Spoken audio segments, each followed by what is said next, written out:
My open relationship during study abroad went horribly wrong. So this all started a little over a year ago when my boyfriend Tyler and I sat down to have the talk before I left for my semester abroad in Spain. We'd been dating since freshman year of college, so almost 3 years by then. We were both 22 at the time, in that mix of feeling serious about each other but also not wanting to feel trapped so young. He was staying back in Illinois finishing his senior year, and I was about to leave for Madrid for 5 months. The distance scared us both. But instead of breaking up, we thought we were being mature by agreeing to try an open relationship. We hashed out rules, or what we thought were rules. The way I remember it, Tyler said, "We'll keep it casual, just don't get emotionally involved with anyone else. And let's be honest about it if something happens." At the time, it sounded simple, like some intellectual solution that would prevent us from breaking up just because we weren't in the same place. I asked him if he was sure, and he said yes, so I agreed. Honestly, I think a part of me wanted the safety net, because I had no idea what the next few months would look like. Flash forward to Madrid. I was living with 3 other American students in a small flat, spending weekends traveling and meeting tons of new people. There was this guy, Alex, from California, who was also studying abroad and in a few of my classes. He was charismatic, the kind of guy who walked into a room and immediately everyone noticed him. We started hanging out more and more, and one night after too many glasses of wine, I told him about the open relationship. He laughed, said, "So you're technically allowed?" And before I could really think, we ended up sleeping together. I woke up the next morning with this pit in my stomach, equal parts guilt and adrenaline. It felt wrong, but also not entirely, because technically, we'd agreed. Still, I knew it wasn't something I wanted to hide, so I FaceTimed Tyler later that week and told him. He froze, like literally didn't say anything for at least 30 seconds. Then he asked, "So, do you like him?" I rushed to explain that no, I didn't. It was just physical, that I loved him and missed him, and that this was just part of the deal we'd made. He nodded a lot, but I could see it in his face. He was crushed. After that, things got messy. Tyler admitted that while he'd agreed to the open relationship, he hadn't actually done anything with anyone else. He said he thought I'd just want the freedom but wouldn't actually use it. He also admitted he was hurt because in his mind the rule was only if necessary, not just because. We kept talking, but every conversation had this undercurrent of resentment. He'd make little comments like, "Guess you've got Alex to keep you company," or "Hope Madrid is fun with your new boyfriend." It made me defensive, and then we'd argue. The irony, I didn't even keep seeing Alex. After that one night, it felt like the air had been sucked out of it. We stayed friends in class, but nothing more. But Tyler couldn't let it go. He started saying he didn't trust me, that he couldn't stop imagining me with someone else. I tried to remind him that we'd agreed to this, but he threw back that I jumped on it too quickly, like I was waiting for an excuse.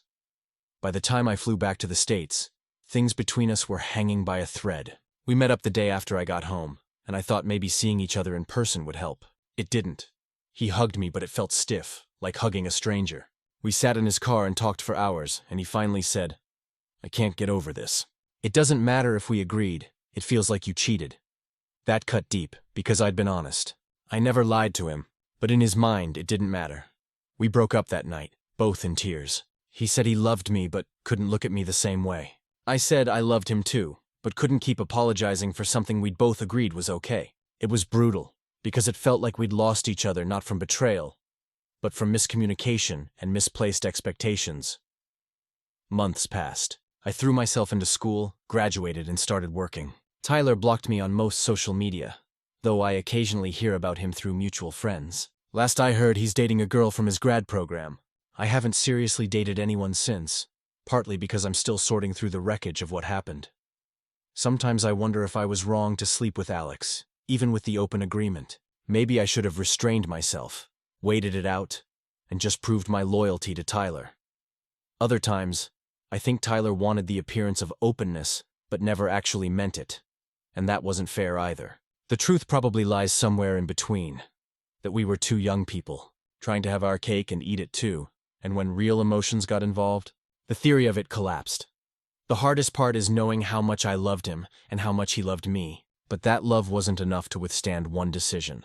We're both 24 now, and I sometimes wonder if we'll ever cross paths again when we're older and maybe wiser. But for now, I'm just left with the lesson. Open relationships sound simple on paper, but they're anything but when feelings get involved. Update. My open relationship during study abroad went horribly wrong. It's been about 10 months since I first wrote that post, and I didn't expect it to get the amount of attention it did. Honestly, I was half venting, half processing, and I figured a handful of strangers might give me perspective. Instead, I got hundreds of comments ranging from, "You did nothing wrong. It was his choice too," to, "Yeah, technically, but you should have known better if you cared." I read them all, and I think the truth is a messy combination of those things. So where am I now? I wish I could say I moved on completely. But breakups like this don't just vanish from your system. A few months after Tyler and I broke up, I bumped into him at a mutual friend's birthday in Chicago. It was one of those moments where the room suddenly felt 10 degrees hotter. He saw me first, gave me this tight smile, and then turned back to his group. I debated leaving, but then he walked over and asked how I was. We ended up outside on the porch, talking like old friends for the first time in almost a year. He told me he was still seeing that girl, Rachel, from his grad program, and that it was going well. He also admitted he hadn't even told her about the open relationship thing, because he said it still felt raw. That hit me weird, like even though we weren't together, a part of our story was still sitting heavy with him.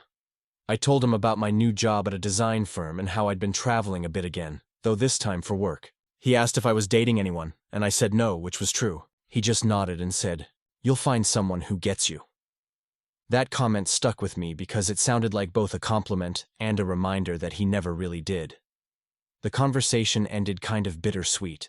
We hugged, and this time it wasn't stiff. It was warm, almost nostalgic. But then we went our separate ways, and I haven't seen him since. We don't follow each other online anymore, and I doubt we'll ever be part of each other's lives again. As for me, I've been doing a lot of reflecting. I actually went to therapy for a while, because I realized the guilt and the confusion from that relationship were bleeding into how I thought about future ones. My therapist said something that stuck with me. An agreement is only as strong as the shared understanding behind it. If one person is agreeing out of fear or assumption, it's not a true agreement. That made me realize Tyler never really wanted an open relationship. He was afraid of losing me, so he said yes to something he couldn't emotionally handle. Meanwhile, I took it at face value and acted within the rules we set. Neither of us were malicious, but we weren't honest enough about what we could handle. One big shift since then is that I've completely changed my view on relationships. I don't think I'd ever agree to an open one again, at least not unless both people were fully experienced, communicative, and emotionally grounded. It's not just about permission, it's about emotional maturity. At 22, neither of us had that. We thought we did, but we didn't. Do I regret sleeping with Alex? Honestly, yes and no. I regret how it played out, how much pain it caused, and how it ultimately ended something that mattered so much to me. But at the same time, it taught me a hard but valuable lesson about clarity and honesty in relationships. If I hadn't lived through it, I'd probably still have some naive ideas about love being able to solve everything. I've also thought a lot about Tyler's perspective. To him, it probably felt like betrayal no matter what label we put on it, and I can't erase that. But I also can't live the rest of my life apologizing for something we both agreed to. That's the line I had to draw in therapy. To forgive myself for not being able to save a relationship that was doomed by mismatched expectations. I know a lot of commenters in the original thread said we'd both look back one day and realize this was just young love. And they were right. We weren't married. We weren't parents. We were just two 22-year-olds trying to figure life out. It doesn't make it hurt less at the time, but it does put it into perspective. Right now, I'm in a better place. I'm not dating, but I'm not avoiding it either. I'm focusing on myself, my career, and my friendships. And when I do meet someone new, I'll go into it with a lot more honesty and boundaries than I did before. Sometimes I still think about Tyler and wonder if things could have gone differently. But then I remind myself, if the foundation wasn't solid, the cracks were bound to show eventually. In a weird way, the open relationship didn't ruin us. It just revealed the weakness that was already there. So that's where I'm at. Older, hopefully wiser, still a little heartsore, but learning. Final update. My open relationship during study abroad went horribly wrong. It feels surreal writing this now, because it's been over 4 years since that whole chapter of my life, and I never thought I'd be circling back to update strangers on the internet. But something about that post, and the comments I got, has stayed with me. And a lot has happened since then, enough that I guess it deserves some closure. So, first off, Tyler and I never got back together. That's the part most people wanted to know after my last update. We saw each other maybe twice more in the years that followed, always through mutual friends. By then, it was less painful and more of a quiet acknowledgement that we'd once been important to each other. There was no bitterness left, just this unspoken understanding. We weren't meant to last.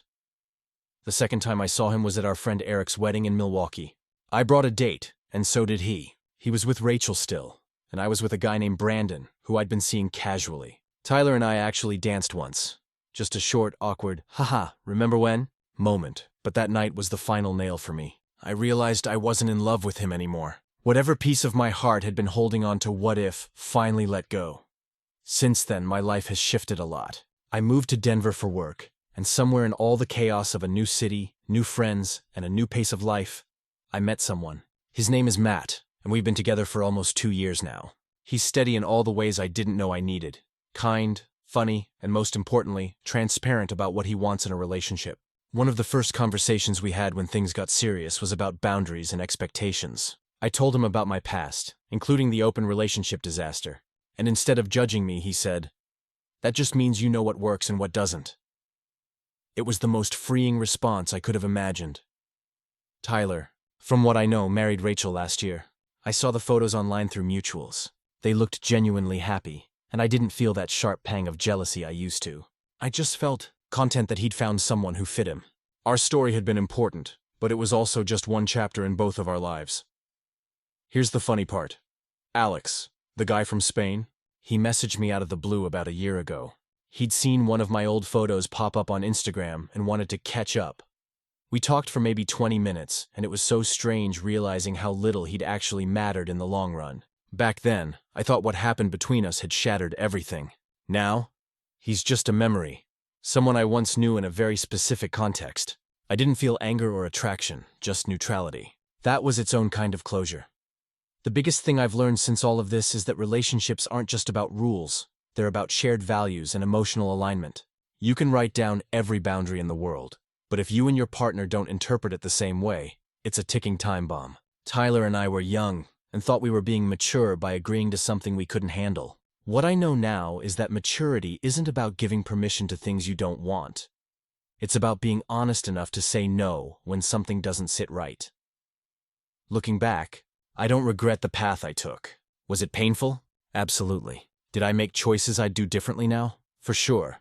But those choices forced me to grow up, to learn how to communicate, and to understand myself better. If I hadn't gone through all of that, I don't think I'd be the partner I am now with Matt. The last thing I'll say is this. If you're in your early 20s and you think you can logic your way through love with agreements and technicalities, don't underestimate the emotional side. Love isn't a contract. It's messy, it's fragile, and it only survives if both people are on the same page, not just in words, but in heart. So, that's the end of my story. Tyler has his happy ending. I'm building mine.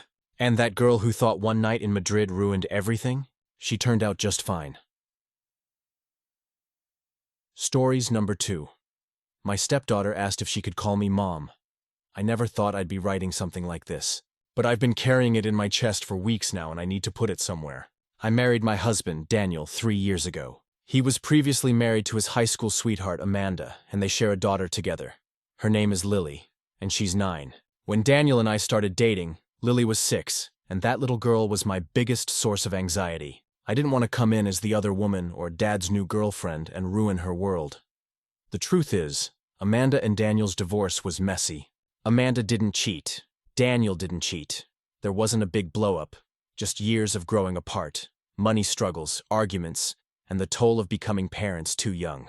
Amanda was only 20 when she had Lily, and Daniel was 22.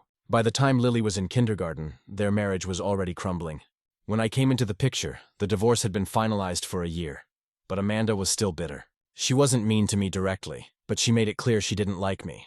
I understood why, but I hoped time would make things easier. Building trust with Lily was slow. At first, I was Dad's girlfriend, then I was just Kara, and I accepted that. I didn't push. I'd show up at soccer games, help braid her hair when she wanted, sit on the floor and do arts and crafts, even if it meant glitter was everywhere. Over the years, I noticed she started seeking me out, slipping into the kitchen when I cooked, asking if I could help with homework, crawling into bed with me when she had a nightmare while staying at our house. It melted me every time, but I always corrected her if she slipped and said something like, "Mom." I'd gently say, "Sweetheart, you already have a mom." Amanda and I never became friends, but we settled into a civil co-parenting relationship. She's protective, sometimes defensive, but she's a good mom. She loves Lily fiercely, and I would never want to take that away from her. Then a few weeks ago, something happened that I'm still trying to wrap my head around. Daniel had picked Lily up from Amanda's house for the weekend. We went out for ice cream Friday night, then came home and watched a movie. Halfway through the movie, Lily was curled up against me on the couch, and she just looked up at me and said, very softly, "Kara, is it okay if I call you Mom sometimes?" My heart nearly stopped. I froze. Daniel froze too. I could feel him stiffen on the other side of the couch. I looked down at her little face, and she wasn't joking or being silly. She was asking, and she was scared I'd say no. I didn't want to say the wrong thing. I told her, "Sweetheart, you can always call me whatever feels right, but you have a mom already and she loves you very much." And she nodded and said, "I know, but I feel like I have two moms. You take care of me too." And then she just laid her head back down like it was nothing, like she hadn't just set my entire world spinning. After she went to bed that night, Daniel and I sat in silence for a while. Finally he said, "What do we do?" And I didn't have an answer. On one hand, my heart swelled. For years, I've been careful, walking the tightrope of being supportive without stepping on Amanda's toes. And here was Lily, asking me if she could give me that title out of love, not obligation. On the other hand, I know how much that word means to Amanda. She fought through sleepless nights, postpartum depression, the hardest years of being a single mom. She's the one who deserves that word. I would never want Lily's love for me to look like betrayal of her mom. The following weekend, Amanda texted me and asked if we could talk. Apparently, Lily had told her that she asked if she could call me Mom. My stomach dropped when I saw the text. Amanda didn't sound angry, but she sounded tired. We met at a coffee shop, just the two of us. She didn't yell. She didn't accuse me. She said, "I need you to understand what that means to me." And she told me how scared she was when she first heard it, how her gut reaction was anger because she thought it meant Lily didn't think she was enough. But then she said she sat with it, and she realized maybe it wasn't about her at all. Maybe it was just about Lily's love expanding. She said, "I don't want to share that title, but I also don't want to make her feel guilty for loving you." We sat there for an hour, both crying at one point. Amanda told me she never thought she'd be able to trust another woman with her daughter. But she sees how Lily lights up around me, how she feels safe. She asked me, "Do you want her to call you Mom?" And I told her honestly, I don't need her to, but if she chooses it, I won't stop her. Amanda nodded and said, "Then I guess we'll both just have to figure out how to handle it if it happens again."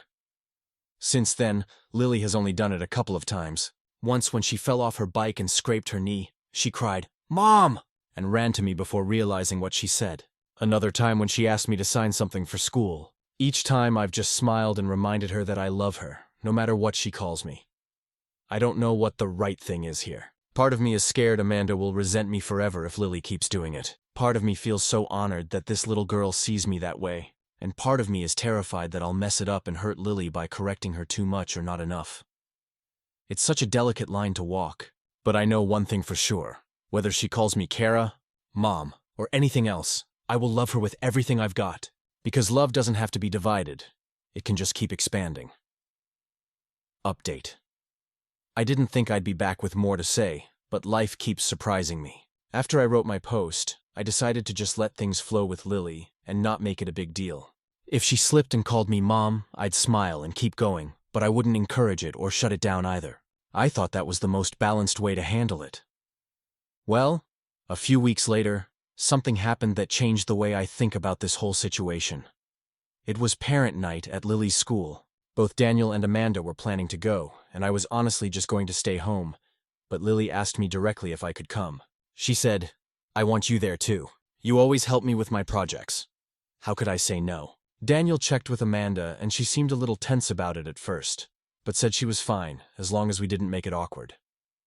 That night, Lily was practically bouncing with excitement. She dragged me around the classroom, pointing out her art on the walls and the science project we'd worked on together. Then when her teacher came over, Lily said, "This is my mom and my dad."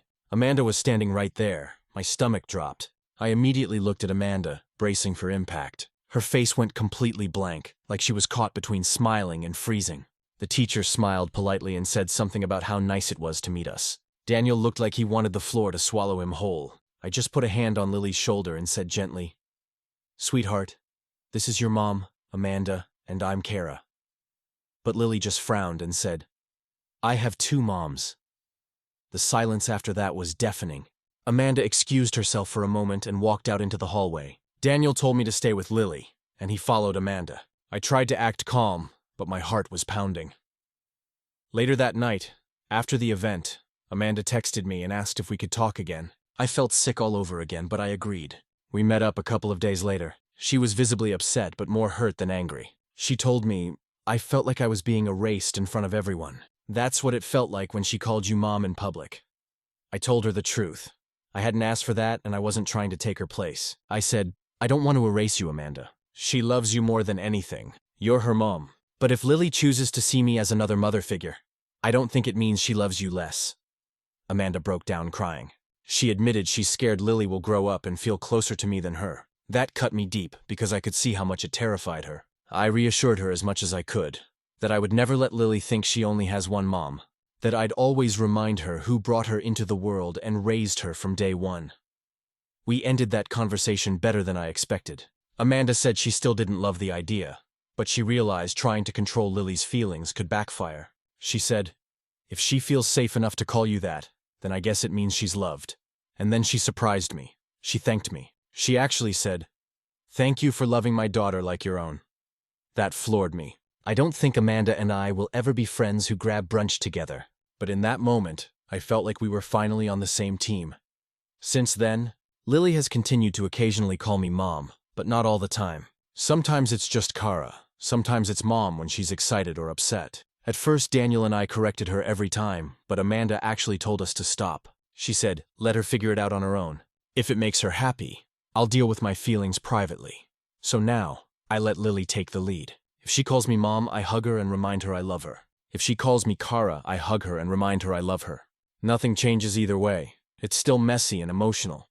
But I've come to realize that being loved by a child is never simple, never neat. It spills over the lines, and sometimes it hurts people even when no one meant for it to. But it's still love. And at the end of the day, I'll take messy love over distant love any time. Final update. Years later.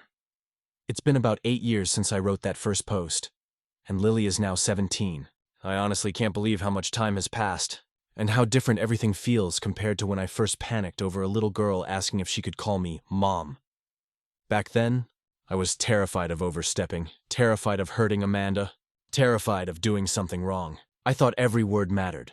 Every label had the power to make or break the delicate balance between all of us. And while that was partly true, I've learned that relationships aren't built, or broken, by one slip of the tongue. They're built day by day, choice by choice, over years. Lily grew up knowing she had a mom and a dad, and also someone else who was there for her every single day, cheering her on at games, helping with late-night homework, grounding her when she got her first speeding ticket, holding her hand when she cried over her first heartbreak. Somewhere along the way, she stopped asking if she could call me mom and just did it. And Amanda, to her credit, didn't fight it anymore. It wasn't easy for her, I know that, but she realized Lily had enough love for both of us, and that being mom wasn't a competition.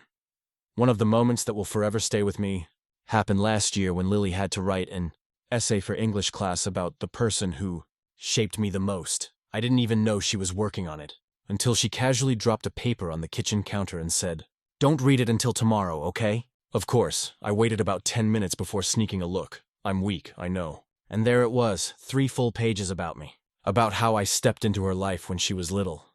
Not as someone trying to replace her mom, but as someone who loved her like my own. She wrote about the time I stayed up with her the whole night before a science fair because she melted her project in the oven. She wrote about me teaching her how to parallel park even though she was convinced I'd ripped the door handle off from holding on so tight. She wrote, she didn't have to be my mom, but she chose to be. And that means more than anything.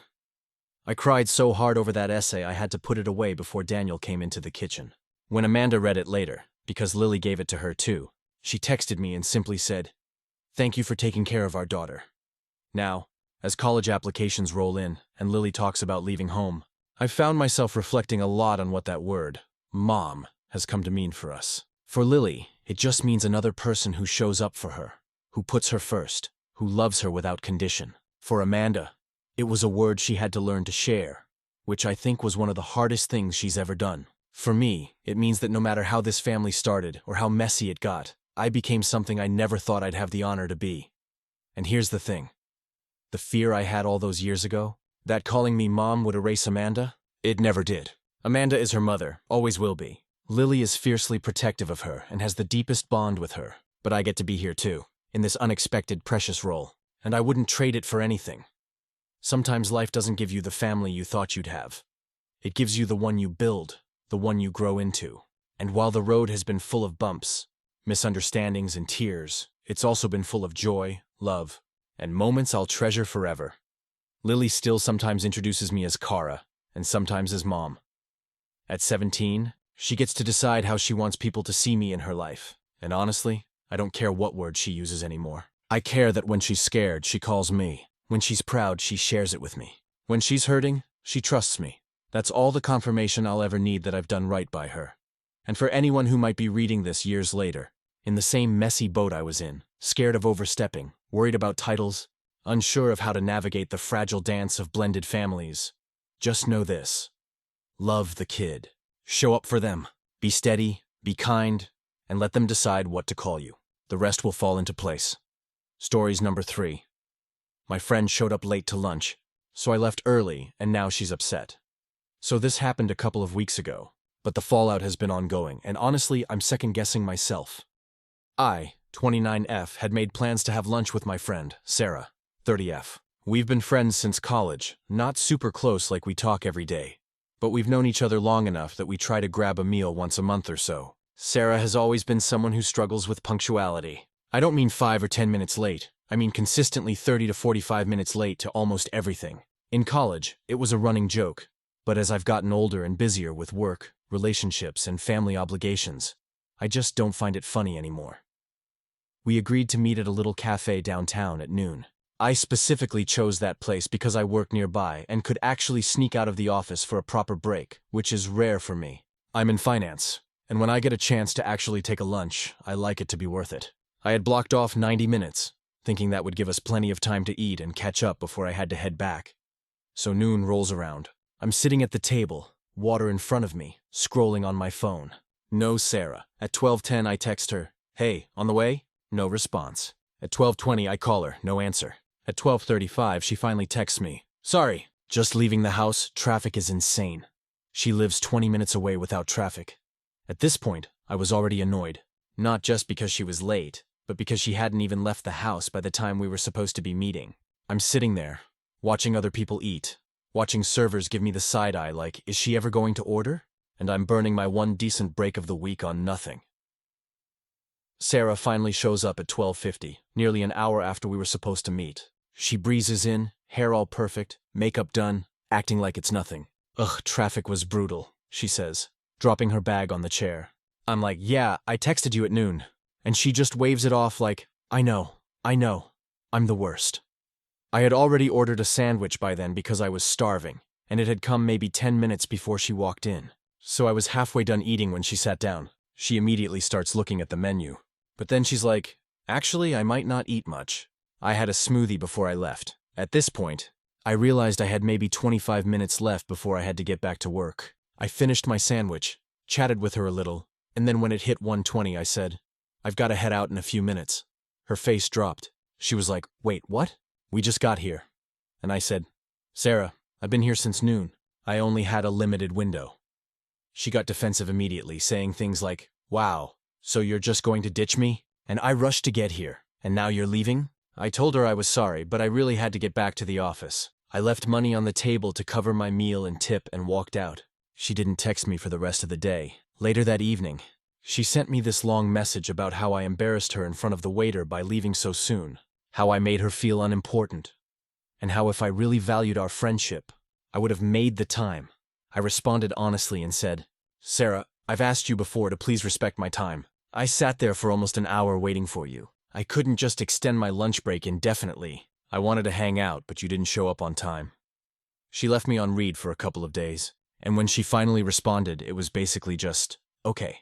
Message received." Since then, things have been really cold between us.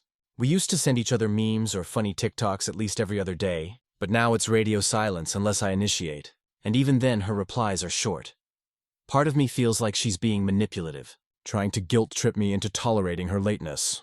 But another part of me wonders if I was too harsh. Like maybe I could have stayed an extra 15 minutes just to make her feel better.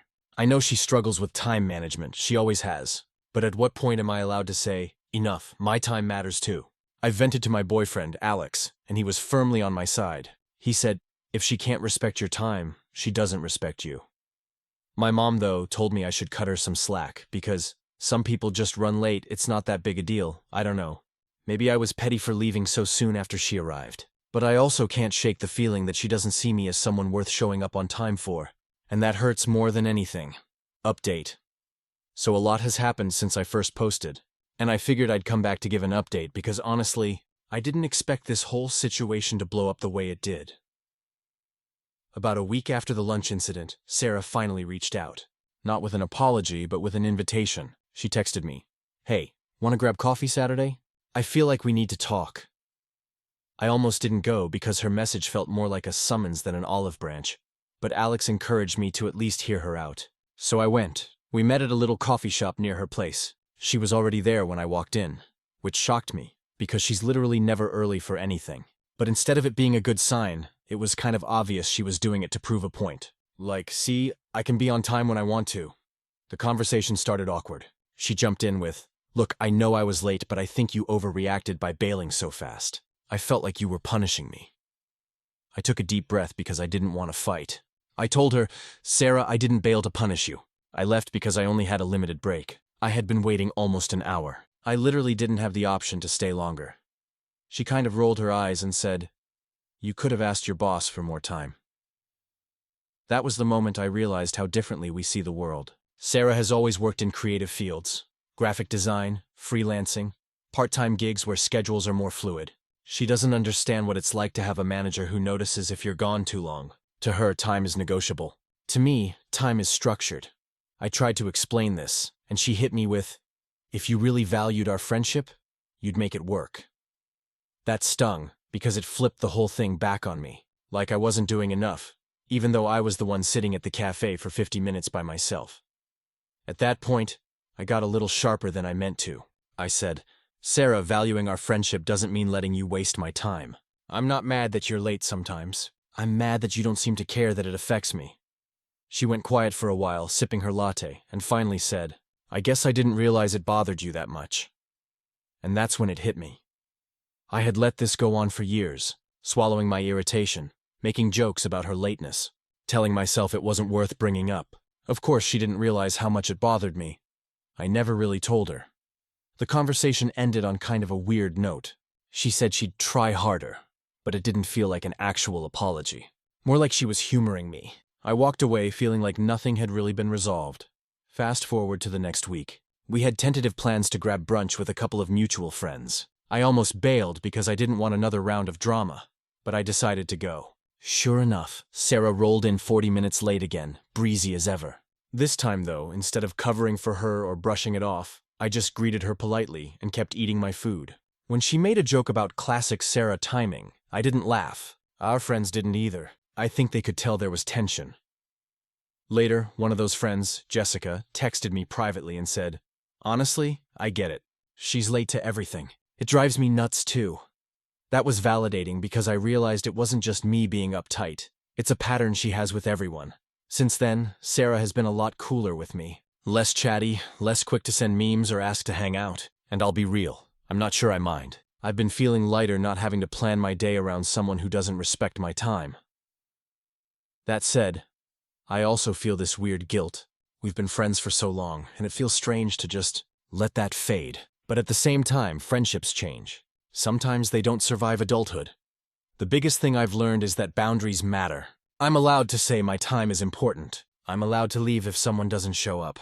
And I don't have to feel guilty for expecting basic respect. Will Sarah and I stay friends? Maybe. But if we do, it'll have to be on new terms, because I'm done being the one who waits around. Final update. It's been about 6 months since the whole lunch fiasco with Sarah, and I think I can finally say this friendship has run its course. After my last update, Sarah and I hung out maybe twice more in group settings, and both times it felt strained. She was polite, but distant. I was polite, but cautious. We weren't fighting, but it was like both of us were holding back. Every interaction felt like walking on eggshells, trying not to touch the sore spot that was now very much in the room with us. The turning point came a couple of months Ago when Jessica, the mutual friend I mentioned before, invited a bunch of us to her birthday dinner.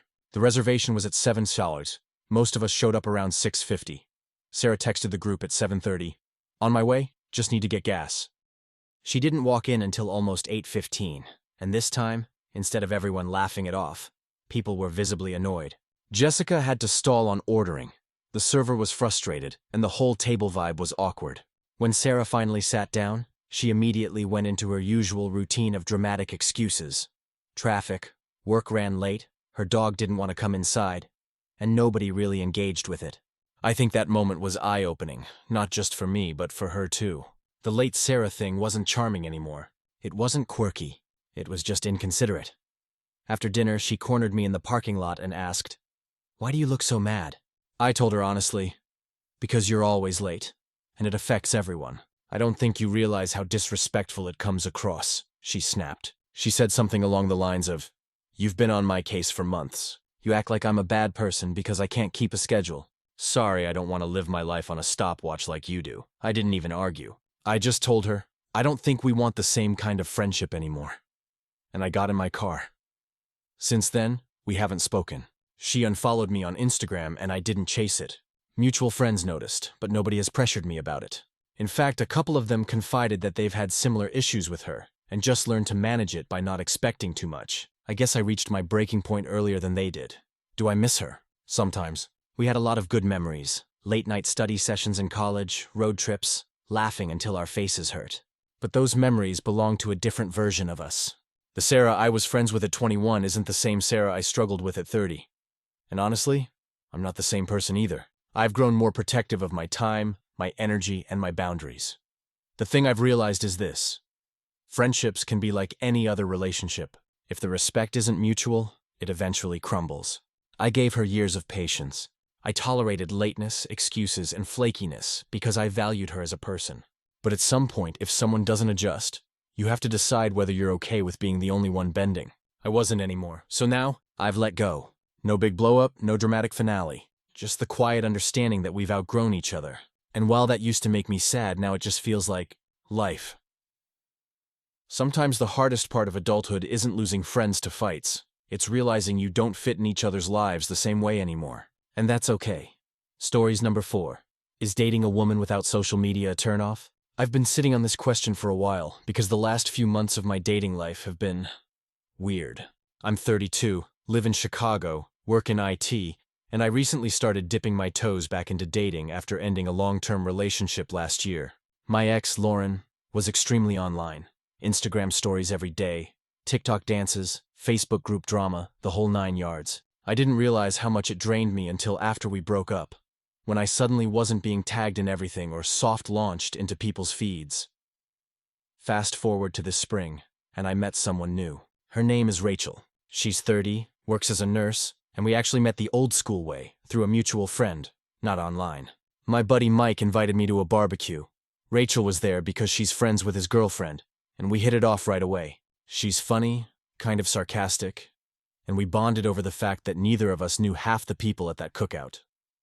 We went out for coffee the next weekend, then dinner a week later, then a Cubs game the week after that. And somewhere along the way, I noticed something odd.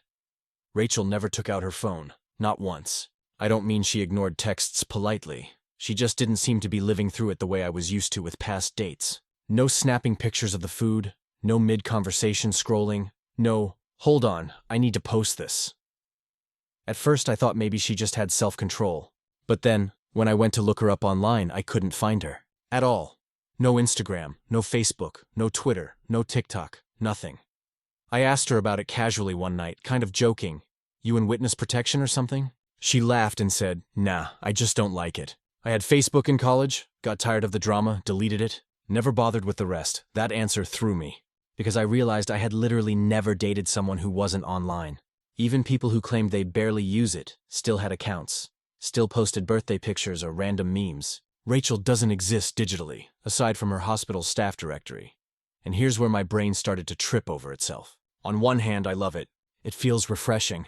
When I'm with her, she's with me. She's not trying to perform for a camera or curate her image. When we went hiking last month, she didn't ask for a single photo. She just walked, talked, and occasionally stopped to point out something cool, like a hawk overhead. It was peaceful. But on the other hand, I've caught myself worrying about how it looks. Like, when my friends ask to see pictures of us, I don't have anything to show. When my sister Emily wanted to creep her profile before Thanksgiving dinner, she couldn't find her and immediately said, "That's a red flag, dude. Everyone's online. What's she hiding?" Even my coworker James made a comment like, "Bro, if she's not on Instagram, she's got a secret family somewhere."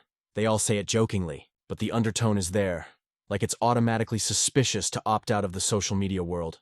Rachel herself doesn't seem fazed. She laughs it off when people bring it up, and once she told me, "If people can't trust me just because I don't post selfies, that's their problem." She's not wrong, but I can't help but feel this weird social pressure. The other night we went to a friend's birthday dinner. Everyone was taking group photos, tagging each other, making boomerangs of the toast, all that.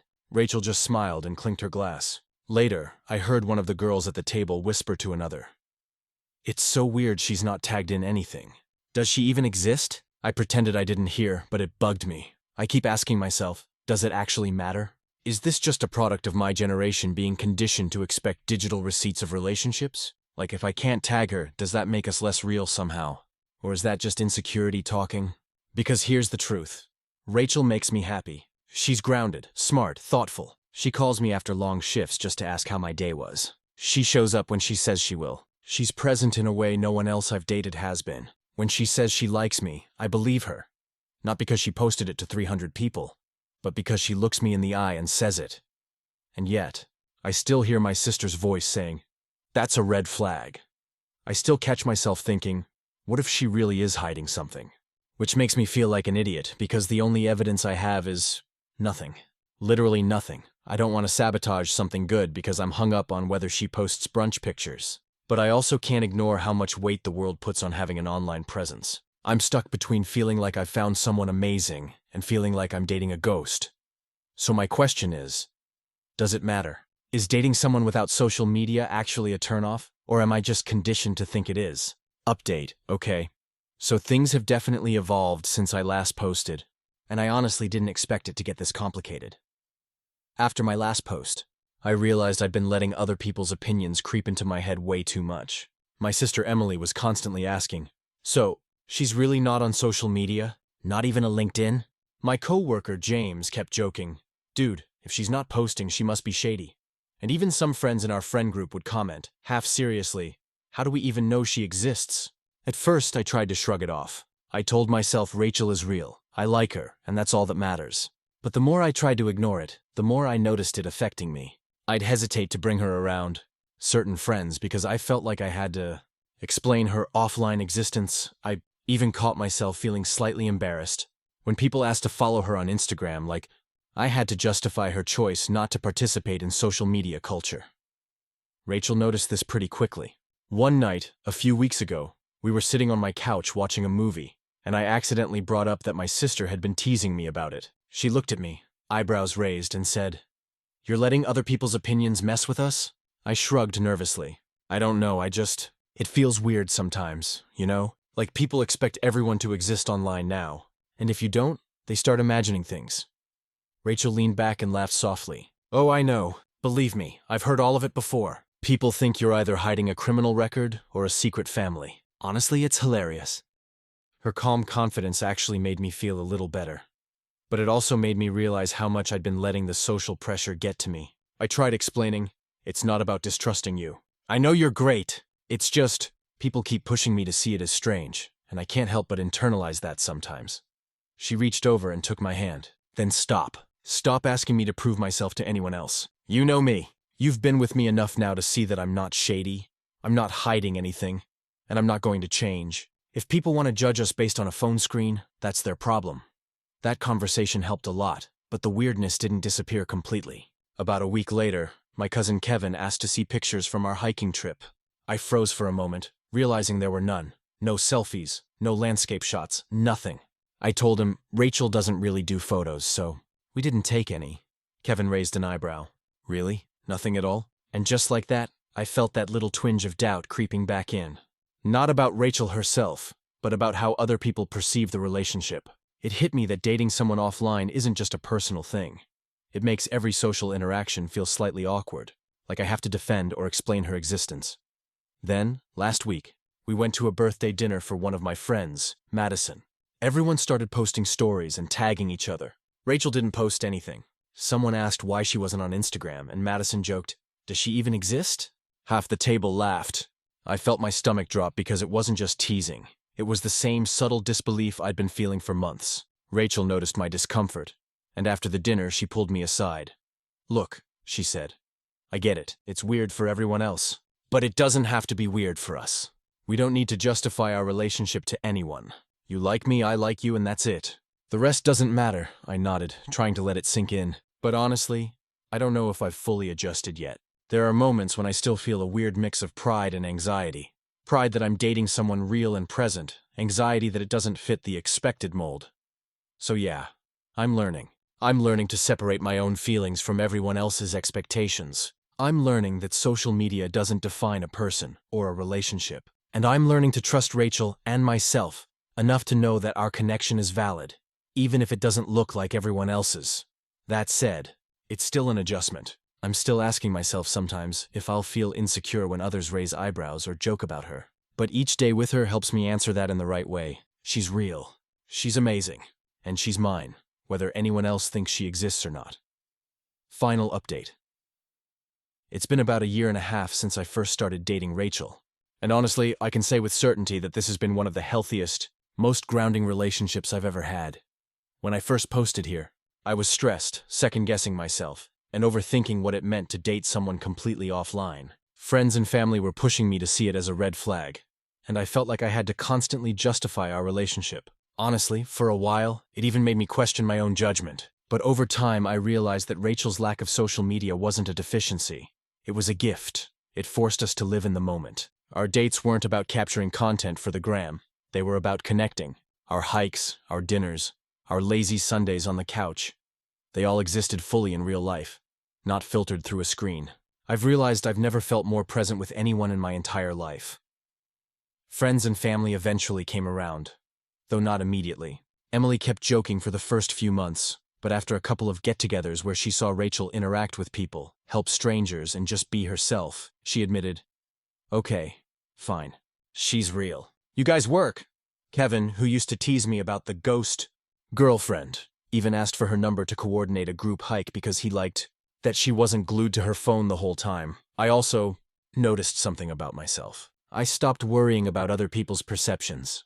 I no longer feel anxious when friends or coworkers remark about her offline presence. I've learned to let go of the pressure to prove the relationship exists to the world. What matters is how we feel, not what our Instagram feed looks like. There have been challenges, of course. Social events can still be tricky. Sometimes I catch myself thinking, will people judge us? Will they think she's hiding something? But those thoughts pass quickly. Rachel has a calm confidence that makes me feel safe in our bubble. She's reliable, thoughtful, funny, and genuinely present. And after months of seeing this firsthand, even the most skeptical people in our circle have stopped questioning her existence. One of the most defining moments came last summer. We went to a wedding together, and everyone was taking photos, tagging, posting stories.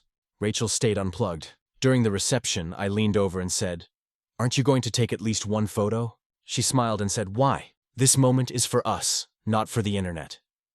And in that moment, I understood fully why I fell for her. She doesn't just live offline, she lives in the now. We're happy. We've started talking about moving in together next year. We still have no shared social media, no couple's profile, nothing like that, and I don't care. Our connection doesn't need validation from likes or comments. It exists in how we care for each other, how we show up, and how we navigate life together.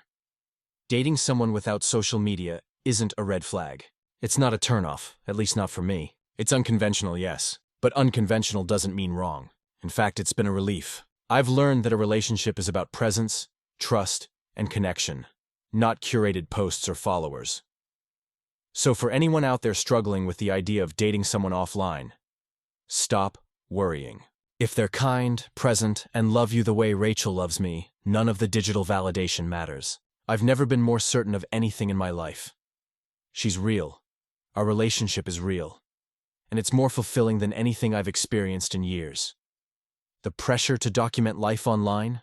Gone. The constant scroll and comparison? Gone. What's left is authenticity, laughter, shared moments, and trust. And honestly, I wouldn't trade that for anything in the world. Stories number 5.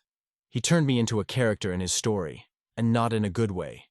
I genuinely wish this were a troll post or some ridiculous misunderstanding that I could laugh off later.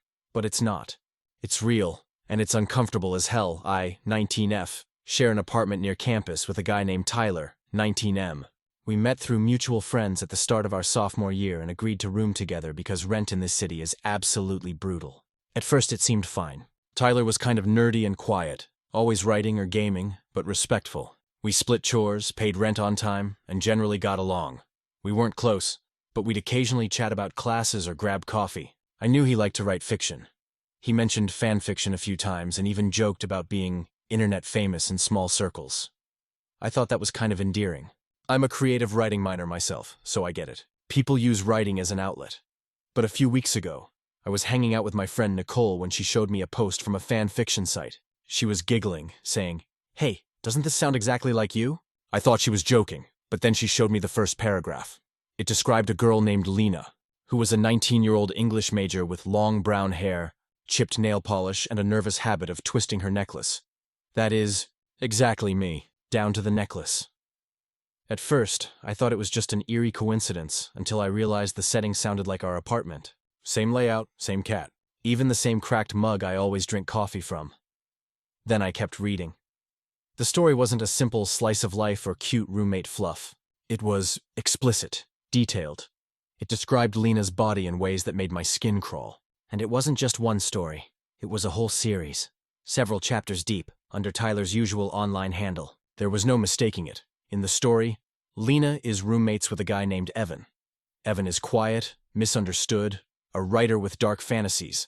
Sound familiar? The story then gradually turns into this disturbing obsession plotline where Evan watches Lena sleep, steals her stuff, and writes stories about her, except that's exactly what Tyler did. He wrote about me. When I confronted him, he didn't even deny it. He just looked stunned that I'd found it. I was shaking, holding my phone, trying to keep my voice calm. I asked him why he would write that, why he'd publish something so clearly about me, and his response: "It's not you, it's inspired by you. Writers take inspiration from real life. You're overreacting." Overreacting. I told him that writing erotica about someone who lives under the same roof, without their consent, is not inspiration. It's invasive and creepy. He got defensive, saying I should be flattered that I moved him enough to create something intense. I felt sick. I told him to delete it immediately or I'd go to the housing office and report him.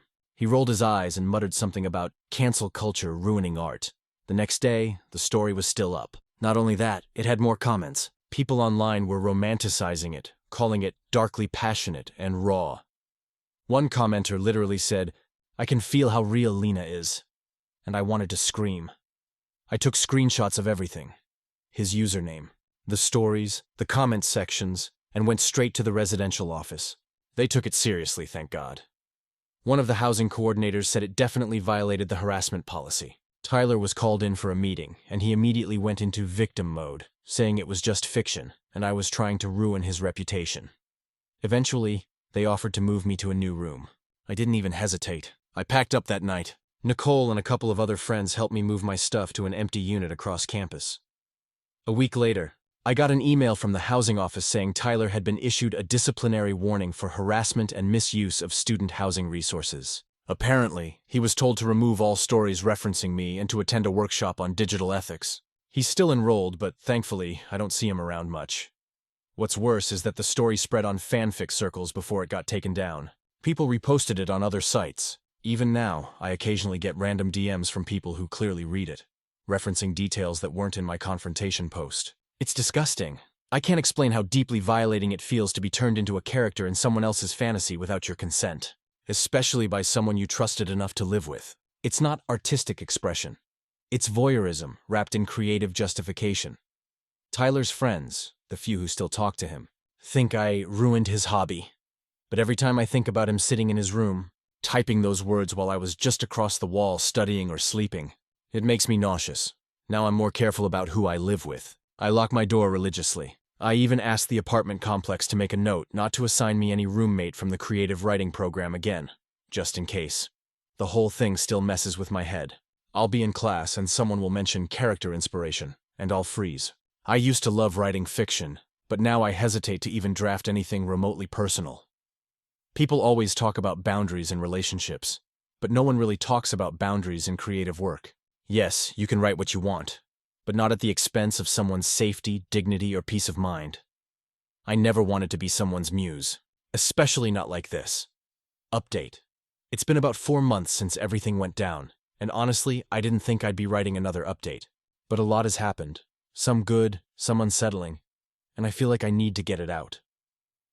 After I moved out, I tried really hard to move on. New dorm, new roommate, her name's Jenna, she's great, chill, funny, and actually respects personal space, and a much-needed sense of safety. For a while, it felt like I could breathe again. But the situation with Tyler didn't just disappear like I'd hoped. About 3 weeks after the housing office sanctioned him, a friend sent me a screenshot from Reddit. Yeah, Reddit of all places. Someone had posted on r writing prompts about how a writer got accused of harassment for writing fiction inspired by real life. And the comment section was a mess. People were split between calling the guy a creep and calling the girl, me, obviously, oversensitive. I didn't even have to scroll far before realizing it was him.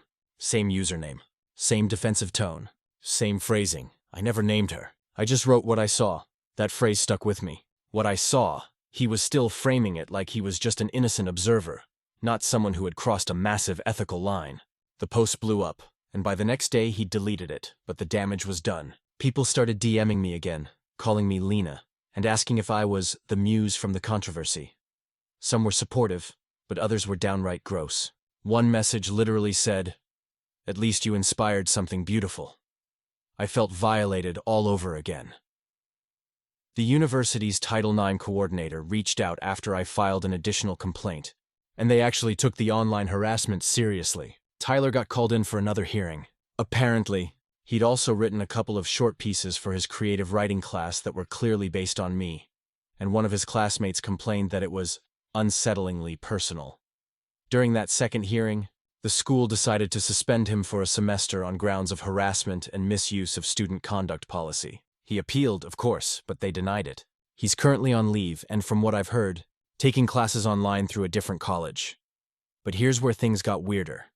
2 weeks after his suspension, I started getting small reminders that he wasn't gone entirely. Someone slid an envelope under my dorm door. No return name, no address. Inside was a handwritten note that said, "I didn't mean to hurt you. You just made me feel something real." No signature, but the handwriting was unmistakable. I brought it to campus security immediately. They documented it and told me they'd keep an eye on my building. They couldn't prove he'd been on campus, but I later found out from a mutual friend that Tyler had been spotted near the student union that same week. Campus police issued a no-contact order. If he's seen near me or my dorm again, he can face trespassing charges. It gave me some relief, but I can't lie. I've been looking over my shoulder a lot more lately. The weirdest part of all this is how split people are about the situation. Some of Tyler's old writing group friends think he's just misunderstood, while others completely dropped him and told me they're sorry for not stepping in sooner. One of them even sent me screenshots of their group chat, where he'd been complaining about fake accusations destroying creativity. At one point, I considered deleting all my social media and changing my number, but I decided against it. I didn't want to disappear like I was the one who did something wrong. I just made everything private and blocked dozens of usernames that tried messaging me variations of Lena. Therapy's been a huge help. My counselor, Dr. Collins, helped me unpack how trauma can show up in unexpected ways. For weeks, I couldn't even write or read fiction. Every time I tried, I'd hear Tyler's words, "You should be flattered." It took me until last month to open my journal again. I started writing small essays about consent, art, and ethics. Not stories, not fiction, just thoughts. And for the first time, writing didn't feel like something that could be used against me. It felt like I was reclaiming it. Then something unexpected happened. A professor in my literature department heard about the situation through the dean's office and asked if I'd consider writing a short piece for the student magazine about privacy and creative ethics. I was hesitant at first, but it turned out to be one of the most empowering things I've done. I changed all names and identifying details, but I laid out what happened in broad terms, how easily artistic freedom can become a shield for boundary violations. The piece got published under the title "When Inspiration Crosses a Line." It went semi-viral on campus, And for the first time, people were messaging me not to ask for drama, but to thank me for speaking up. It was surreal to see classmates saying things like, "I didn't realize how common this can be," or "This made me rethink the way I write about people." As for Tyler, I haven't seen him since February. His stories were removed from every major site after multiple reports, and his accounts are either gone or inactive. Last I heard, he's living with family back in Ohio. I hope he's getting therapy. Honestly, not out of sympathy, but because clearly something's not right in how he views boundaries and consent. I still sometimes have nightmares about it. It's not even the explicit part that haunts me. It's the feeling of being watched, studied, turned into a concept instead of a person. That's the real violation, but I'm doing better. I'm surrounding myself with people who make me feel safe. Jenna and I joke that we're background characters in our own stories, just trying to make it through college without another plot twist. And maybe one day, I'll get back into fiction. But if I do, I'll write about this. Not to relive it, but to take ownership of the narrative. Because if there's one thing I learned through all this, it's that you can't stop people from writing about you. But you can tell your own story louder. Final update. It's been almost 3 years since everything with Tyler happened. I'm 22 now, about to graduate, and for the first time in what feels like forever, I'm not living with a low hum of fear in the back of my chest. I figured it was time for one last update. Not because I owe anyone closure, but because I've finally reached mine. After the university incident, life went on in the quiet, messy way that healing usually does. I finished my degree in English with a minor in creative writing. Ironic, I know, and ended up turning that awful situation into something constructive. The essay I wrote for the student magazine got picked up by an online publication. From there, it snowballed. I started getting invited to small writing panels and discussions about ethics in art, digital consent, and boundaries in fiction. At first, I hesitated to accept. Talking about what happened meant reliving it. But every time I shared my story, someone, usually a woman, would come up to me afterward and whisper that something similar had happened to them. Sometimes it wasn't fan fiction. It was a joke poem, a song, or an intimate photo shared without consent. Every single one of them carried that same mixture of disgust and shame that I used to. I learned that what happened to me wasn't unique. It was just one of many stories about how easily someone's humanity can get reduced to a trope for someone else's self-expression. That realization shifted something in me. For a while, I thought I might never write creatively again, but around my junior year I started to try. It was rough at first. Lots of false starts, anxiety, and drafts I'd delete before finishing. Then one night, I stayed up writing a short story that wasn't about what happened, but because of it.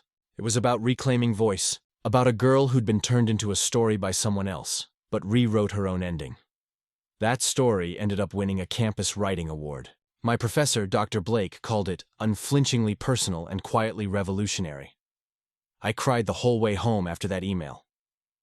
As for Tyler, the last I ever heard of him was through mutual acquaintances. He never came back to our university after his suspension. He tried enrolling in a different school, but apparently that didn't last. Someone mentioned he'd started self-publishing stories under a pseudonym, but I didn't bother looking.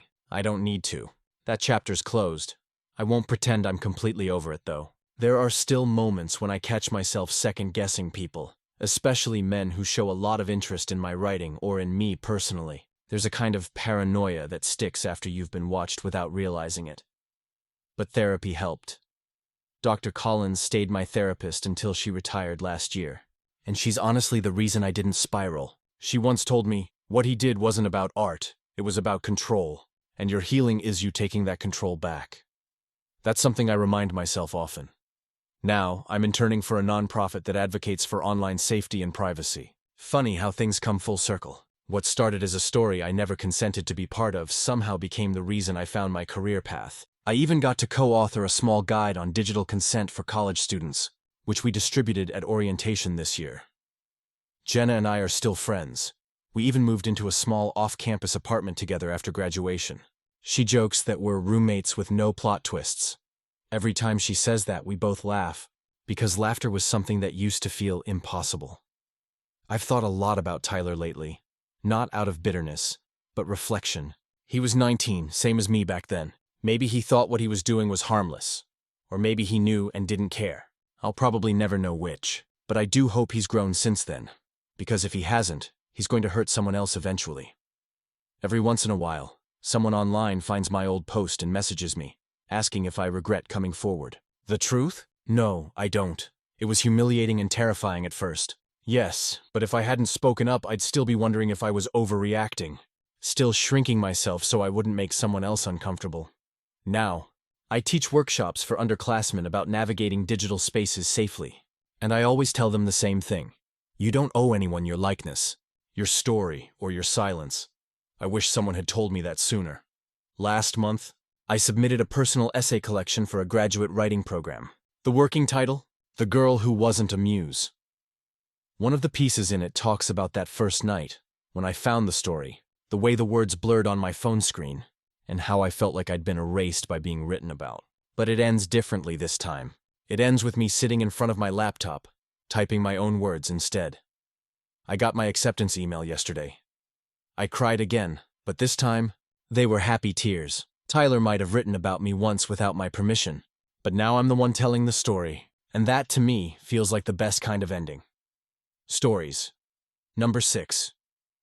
Breaking up with someone who refuses to feed himself shouldn't feel this complicated. So, I, 26F, have been dating my boyfriend Ryan, 27M, for just over a year. When we started dating, he was charming, funny, and seemed really grounded. We met through mutual friends, hit it off immediately, and within a few months, we were spending nearly every day together.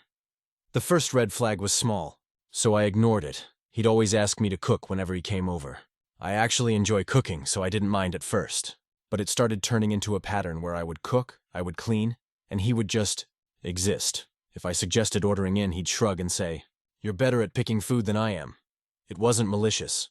It was just lazy. Then we moved in together 6 months ago, and oh my God. It's like I adopted a grown man. I work full-time as a nurse. I'm gone long hours, sometimes overnight. He works from home in IT, steady job, decent income, but he never leaves his desk. When I get home after 12-hour shifts, he'll say things like, "Babe, what's for dinner?" Like, "Sir, you have been home all day." At first I laughed it off. I'd meal prep, make enough for both of us, and thought it was just part of living together. But it started to grind me down. He would literally text me at work asking what I was making for dinner tonight. When I told him to just make something himself, he'd say, "I don't know how." I offered to teach him. I even set up easy things, a crock-pot recipe, pasta, grilled cheese. I bought him those HelloFresh kits to make it foolproof. He never used them. They'd sit in the fridge until the ingredients went bad, and I'd end up throwing them out. Last month, I worked a double shift, came home around 9 p.m., and found him sitting on the couch eating dry cereal. He said, "I didn't know what to make." I just snapped. I asked why he didn't at least order something. He said he didn't want to spend the money since we had groceries. When I pointed out that groceries don't magically turn into meals, he got defensive, saying, "You're better at this stuff." I told him flat out, "You're almost 30, Ryan. You need to know how to feed yourself." He acted offended, like I'd insulted his manhood. He said, "It's not that deep. You like cooking, I don't." It became this stupid ongoing argument. He'd keep saying he'd learn later, or just doesn't have the knack for it. I reminded him that I work exhausting hours and shouldn't be responsible for both of our meals. His response? "That's what couples do. Divide tasks. You cook, I handle the bills. Except I pay half the bills. A few nights ago was the final straw. I came home from an insane shift. 3 patients coded. I was emotionally and physically drained. He was on the couch playing video games. The sink was full of dirty dishes from breakfast. The trash was overflowing, and when I opened the fridge, the chicken I'd taken out to thaw was still sitting there raw, untouched. He looked up from his controller and said, "Hey babe, what's for dinner?" I laughed, like hysterically laughed. Then I said, "Whatever you make for yourself." He rolled his eyes. "Come on, don't start this again." That's when it hit me. I wasn't angry. I was done, completely drained. So I just said calmly, "Ryan, I'm not doing this anymore. I'm not your mom. I'm not cooking for you. I'm not living like this." He looked confused, like I just started speaking a different language. "What are you saying?" "I'm saying we're done." I didn't yell. I didn't cry. I just felt relief. He tried to argue that I was overreacting and throwing away a good relationship over something stupid. He even said, "You'll regret this when you realize no guy cooks." Which, okay buddy, good luck with that logic. I packed a bag and went to stay at my friend Tara's apartment that night. The next morning, he sent a bunch of texts saying he'd try harder and start learning if I came back. But I couldn't even respond. It wasn't just about the cooking. It was about how little he respected my time and effort. I've spent so much of my life caretaking. My siblings, my patients, and apparently my partner. I'm just tired. I want someone who meets me halfway, not someone who expects me to hold their hand through adulthood. I talked to my mom about it, and she said I was being too harsh, that some men just don't have that domestic gene. My dad, on the other hand, said, if he can code for 8 hours, he can boil pasta. That made me laugh harder than I had in weeks. Ryan's still texting me. He keeps saying he didn't realize it mattered this much. I think that's the problem. He never realized anything mattered until it inconvenienced him. Tara told me last night, you didn't break up with him over cooking. You broke up with him over the mental load. And she's right. It's not about the food. It's about having to manage another adult's basic needs. I don't hate him.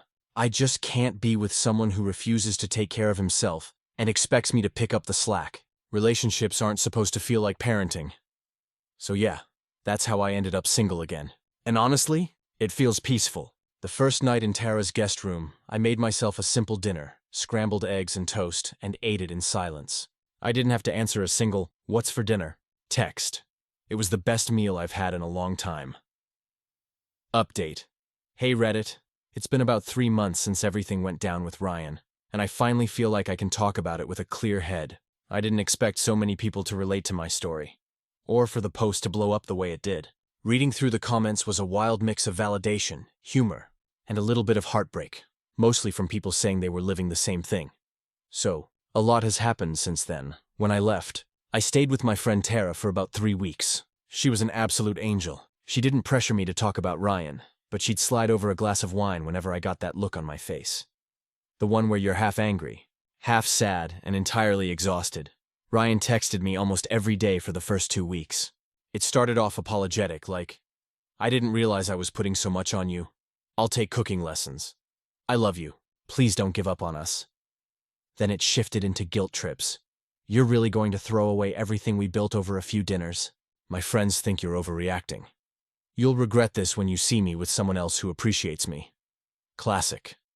I didn't respond to most of them, except for one text where I said, Ryan, this isn't about dinner. It's about respect. Please stop contacting me. He didn't take that well. He sent one last message, a paragraph that boiled down to, you'll never find someone as loyal as me. Maybe not, but hopefully I'll find someone who owns a spatula. After I blocked him, he tried reaching out through mutual friends. One of them, Megan, texted me saying Ryan was a mess and that I should talk to him just to give closure. I told her that closure doesn't require a meeting, and I already found mine the moment I stopped cleaning up after him. Tara and I started going to the gym together, and she kept saying how different I seemed. I didn't realize how much emotional energy I'd been spending just keeping the peace in that relationship. It's like I was constantly walking on eggshells to avoid another conversation about how mean I was for expecting him to do normal adult things. I ended up moving into a small 1-bedroom apartment closer to the hospital. It's not fancy, but it's mine. I've been nesting hard.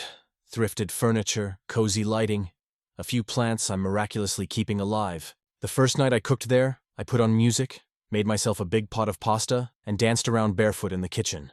It felt free. I told my parents about the breakup in person. My mom still thinks I gave up too easily.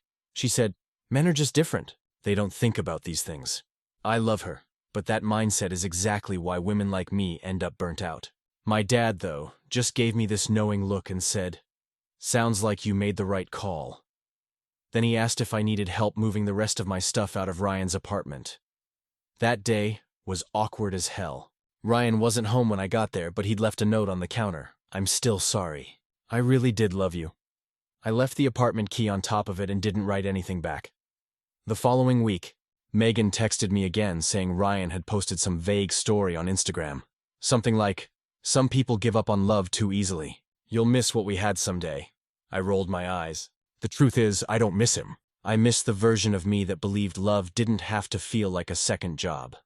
Now, with time and space, I see how much mental labor I was doing in that relationship. I kept the house clean, managed groceries, cooked, handled most of the emotional work, and he got to coast. It wasn't about cooking. It was about effort. The way he just expected me to step up without ever asking how I was doing made me feel invisible. I also started therapy around that time. My therapist, Laura, pointed out something I hadn't realized. I'd fallen into a caretaker pattern that started way before Ryan.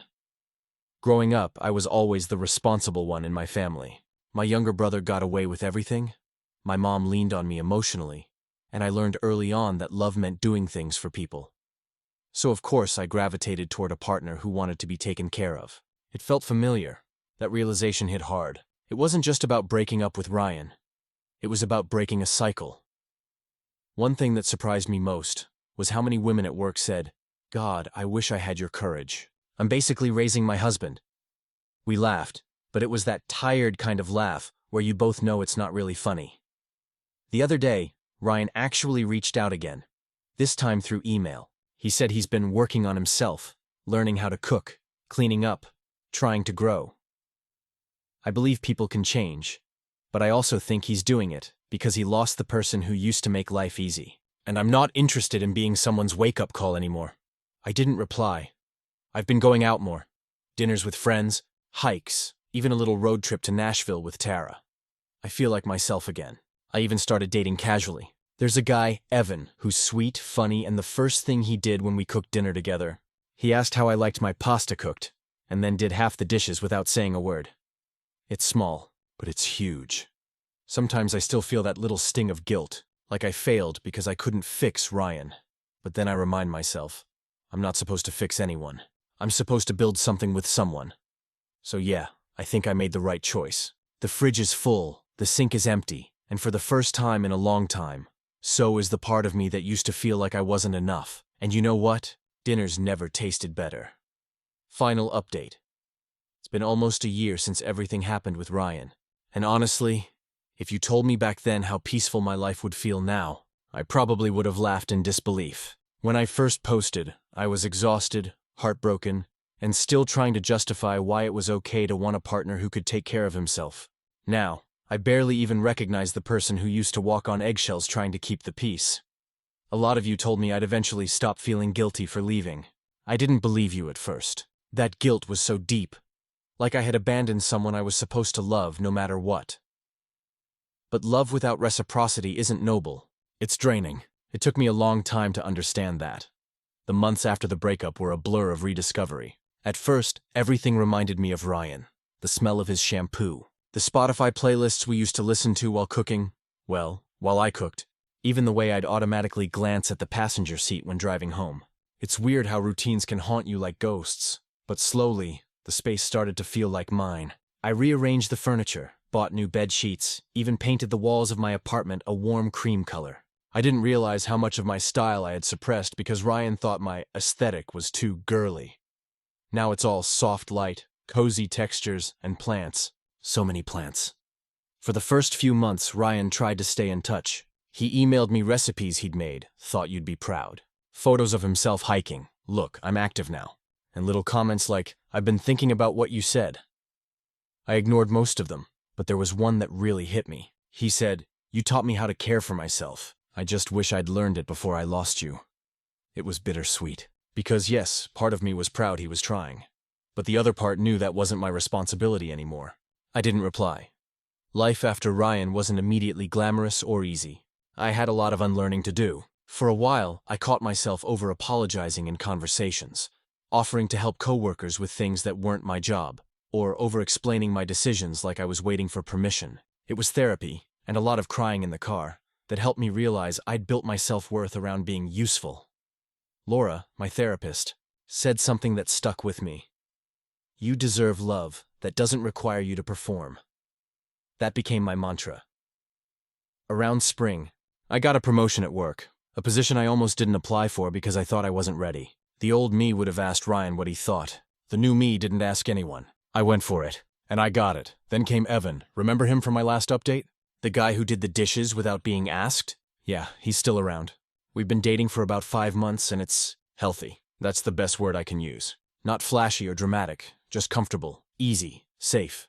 He's thoughtful in ways that still catch me off guard. If I cook dinner, he automatically handles cleanup. When I had a bad day at work, he didn't try to fix it. He just showed up with takeout and a bottle of wine. It's the kind of partnership that feels balanced, where both people show up because they want to, not because they're expected to. One funny thing. Ryan actually ran into Tara at a coffee shop over the summer. She told me he looked rough, kind of lost. Apparently, He asked about me and she just said, "She's doing great." That's all she told him. It's not that I wanted him to suffer. I just didn't want to carry his growth anymore. There's a difference between empathy and self-sacrifice. And I finally learned where that line is. My relationship with my mom has improved too. She's come around a lot since the breakup, after seeing how happy and calm I've been lately. She admitted that she stayed too long in her own marriage, trying to keep the peace. She told me she's proud that I didn't repeat her mistake. That conversation made me cry, in the best way. Now, when I look back, it's not the fights or the exhaustion that stand out. It's the silence that came after. The silence that felt peaceful. I didn't realize how much mental noise I was living with until it was gone. There's this one night that really sums up how far I've come. It was a random Tuesday, raining outside.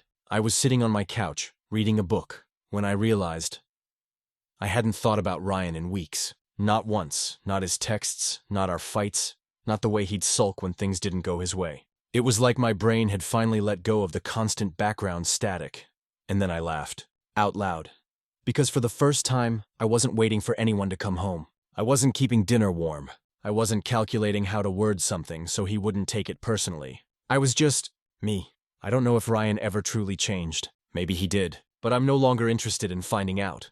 Growth isn't about proving to someone else that you've improved. It's about realizing you deserve a life that doesn't hurt to live. So yeah, I guess this is my closure. The story started with me breaking up with a man who wouldn't cook for himself. But it ended with me learning to feed myself emotionally. I know a lot of people reading this are where I was. Tired, unsure, maybe even feeling guilty for wanting more. So let me say this. Wanting a partner who contributes isn't being demanding. It's being healthy. Love shouldn't feel like unpaid labor. And for anyone wondering, tonight I'm making lemon pasta, drinking cheap wine, and listening to music with the windows open. Evan's coming over later, but even if he wasn't, I'd still be smiling. Because this version of my life, I built it myself, and it feels damn good. Stories number 7. She called me cheap for asking her to pay her half of the rent after moving in. All right, I don't usually post stuff like this, but I'm honestly starting to feel like I'm losing my mind, and some outside perspective might help. I'm 28 and my girlfriend, Emily, is 26. We've been together for just under 2 years. Things were going great. We clicked fast, shared a lot of the same values, and genuinely enjoyed being around each other. We talked about living together for months, and about 4 months ago, it finally happened. She moved into my 2-bedroom apartment in Portland. Before she moved in, I was very clear about expenses. I make around $78,000 a year as a systems analyst, and my rent is $2,000 a month. I told her from the start that if she moved in, we'd split things evenly, $1,000 each for rent, then we'd divide utilities and groceries down the middle. She agreed. There was no pressure, no hidden fine print. She said it sounded fair and said she was excited to build a life together. The first month was smooth. She paid on time, helped with groceries, and even chipped in for a couple of small repairs around the place. Then month 2 rolled around, and everything changed. She sat me down one night and said she felt weird, paying rent to live in my apartment. She said since it was already in my name, she felt like she was contributing to my wealth, instead of building something together. I reminded her that she's not just staying here for free. She's living here full-time, using the utilities, eating food we both buy, and has all her stuff here. Her counterpoint? But you were already paying the rent before I moved in. Why should I have to pay half when your expenses haven't increased? That hit me sideways. I told her, because you live here now. I could have gotten a smaller place if I was just living alone. You're saving money by not having your own lease. She called that capitalist logic and said that relationships shouldn't be transactional. That word stuck with me.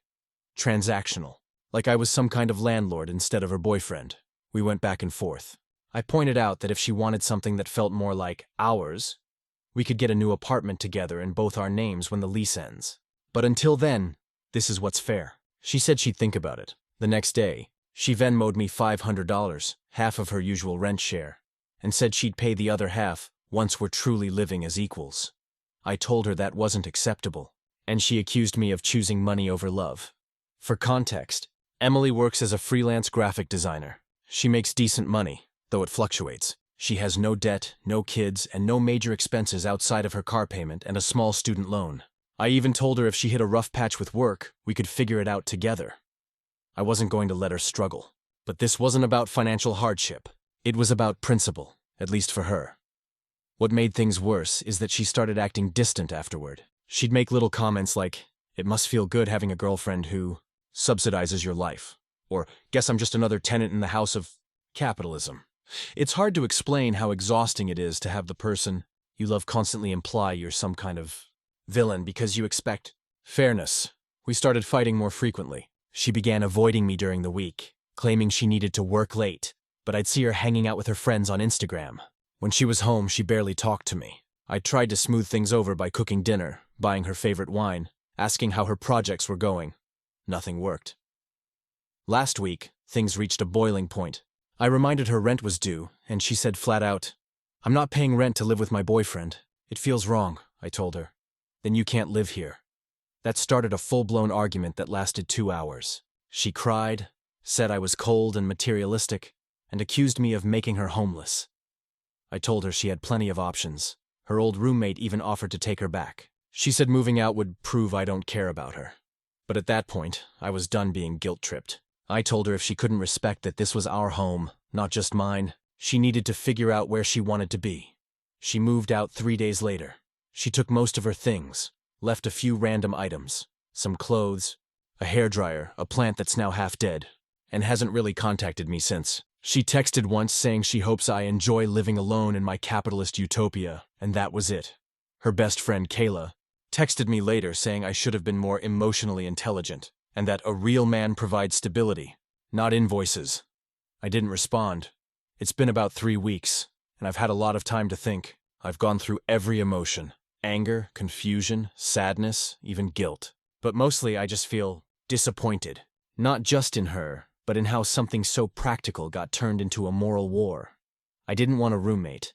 I wanted a partner. Someone who contributes because they want to, not because they're forced to. I would have happily done the same for her if the roles were reversed. I just don't understand how expecting basic fairness in a shared living situation became something to feel ashamed about. The funny part is, I did love her. A lot. I pictured our future together. A new place, maybe a dog, maybe even marriage one day. But I guess it's better I learned now that we see money and partnership very differently. I'm not rich, but I'm comfortable. I work hard for what I have, and I don't think that makes me cold. If anything, it makes me want to build a life with someone who sees that and wants to build too. Not someone who sees it as a handout. The apartment's quieter now. Sometimes that silence hurts, but honestly, it's also peaceful. No arguments about vibes or fairness. Just me, my job, and a lot of reflection. If there's one takeaway, it's this. Love isn't supposed to be a test of how much unfairness you can tolerate. You can be generous, kind, and still draw the line when someone's taking advantage. Because at the end of the day, a relationship is a partnership, not a free lease. Update. It's been about 4 months since Emily moved out, and I honestly thought that would be the end of our story. Breakups have a way of leaving this echo behind. For a while, I'd walk past the empty spot where her plants used to sit, or I'd still half expect her to come through the door after work. The first few weeks were weirdly quiet. I'd never realized how much space someone's energy can take up until it's gone. I won't lie. I missed her at first. There were nights I almost texted her. Not about rent, not about the fight, just to ask how she was doing. But every time I thought about it, I remembered how small she made me feel for expecting basic respect. I reminded myself that missing someone doesn't mean you made the wrong choice. It just means you're human. Then, about a month after she left, I got a text. It was from Emily. "Hey, can we talk? I've been thinking about everything." I stared at it for a long time. It was such a simple message, but it carried a lot of weight. I replied with something short. "Sure, if it's about closure." She said yes. We met at a small cafe near downtown, one we used to go to all the time. When I walked in, she was already there, sitting by the window with her hair pulled back, wearing the same denim jacket I once bought her for her birthday. For a second, it almost felt like old times, until we started talking. She said she'd been doing a lot of self-reflecting. Apparently, after she moved back in with her old roommate, things were fine for a while, until that roommate asked her to start paying more for utilities since Emily was using a lot of heat and electricity for her design work. Emily admitted that it made her realize how hypocritical she'd been. She said, "I guess I thought relationships were about giving freely, but I see now that I was asking you to carry everything." I won't pretend that didn't hit me a little. Hearing her take accountability felt surreal. She even said she regretted calling me materialistic. and admitted that the capitalism line was something she parroted from a friend who liked to talk big about anti-consumerism but still made her boyfriend pay for everything. We talked for over an hour about the fight, about our relationship, about how we both could have communicated better. She said she'd started budgeting seriously for the first time in her life and that it was kind of humbling to realize how much she'd relied on others to cushion her mistakes. Then she said something that made my stomach twist a little. I still love you. Ryan, I just wish I'd realized all this before I lost you. I didn't know what to say. Part of me wanted to believe that maybe, if she'd had this mindset before, things could have been different. But the other part of me, the part that had spent months rebuilding, knew going back would mean undoing everything I'd learned. I told her the truth, that I still cared about her, but I couldn't put myself in a position where I'd have to defend my boundaries again. I said, you were right about one thing. Love shouldn't be transactional, but it also shouldn't be one person doing all the emotional and financial labor while the other person romanticizes not contributing. She nodded and teared up a little. Then she said she understood, and that she didn't expect us to get back together. She just wanted to apologize properly. Before she left, she handed me a small envelope. It had a check inside for the $500 she never paid that last month. She said, it's not about the money. It's about closure. That hit me harder than I expected. We hugged before leaving. It wasn't romantic, not really. Just quiet. Like two people finally releasing something heavy they'd been carrying. After that day, I didn't hear from her again. She stopped posting on social media for a while, but when I checked recently, she seems to be doing well. She's taking more freelance projects, posting about design conventions, and even started volunteering with a local art co-op. I'm glad for her, genuinely. As for me, life's been good. I've gotten into hiking again, started taking cooking seriously, and even adopted a dog. A rescue mutt named Charlie. He's a handful but has this goofy grin that makes every bad day easier. The funny thing is, that whole situation with Emily ended up teaching me a lot about relationships. Not just romantic ones, but all of them. I started noticing patterns in my friendships, and even at work, where I used to overextend myself just to keep the peace. I've learned that being fair isn't the same as being cold. It's about respecting yourself enough not to shrink for other people's comfort. A few weeks ago, I started seeing someone new. Her name's Jenna. We met through a mutual friend at a trivia night. She's straightforward, funny, and has this calm confidence that reminds me what healthy communication looks like. On our third date, when the check came, we both instinctively reached for it. She laughed and said, let's split it. I like balance. I remember thinking, oh, thank God. I don't know where it'll go, and honestly, I'm okay with that. I'm not rushing anything. Sometimes I still think about Emily. Not in a longing way, but with gratitude. She forced me to take a hard look at what I want in a partnership. She taught me that love without balance can't sustain itself, no matter how good the chemistry is. The biggest change, though, has been how I feel about my home. That same apartment that once felt like a battleground now feels like a sanctuary again. It's funny. The same walls, same furniture, same everything. But it feels lighter, like the air itself changed. A couple weeks ago, I was making breakfast on a Saturday morning, music playing, Charlie sitting by my feet waiting for scraps. Sunlight was coming through the window and I just stopped. I realized I wasn't waiting for anyone to walk through the door or accuse me of being selfish for living within my means. It was just peace, and that's when it hit me. Peace isn't about avoiding conflict. It's about refusing to live in constant justification of your worth. If Emily ever reads this, I hope she's found her own version of peace too, because I have. Final update, 1 year later. It's been just over a year since Emily and I broke up, and honestly, it feels like a lifetime ago. I debated whether or not to write another update.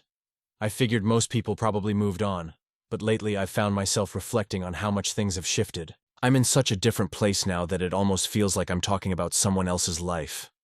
After Emily and I last spoke at that cafe, things were quiet. No drama, no back and forth texts. It was weirdly refreshing, almost unsettling at first, to not have chaos buzzing in the background. I learned that peace can feel uncomfortable when you've spent a long time walking on eggshells. But eventually I settled into it. Work's been going great. I got promoted to a project management position around 6 months ago, which came with a raise and more responsibility. I've been leading a small team now, and it feels good. Like all the late nights and quiet years of just grinding finally paid off. It's funny because Emily once told me she thought my career ambition was capitalist brainwashing. I used to laugh that off, but now I see how much that comment bothered me. I wanted someone who'd cheer me on, not make me feel guilty for trying. And I did find that person. Jenna and I are still together. It's not one of those storybook romances where everything is perfect.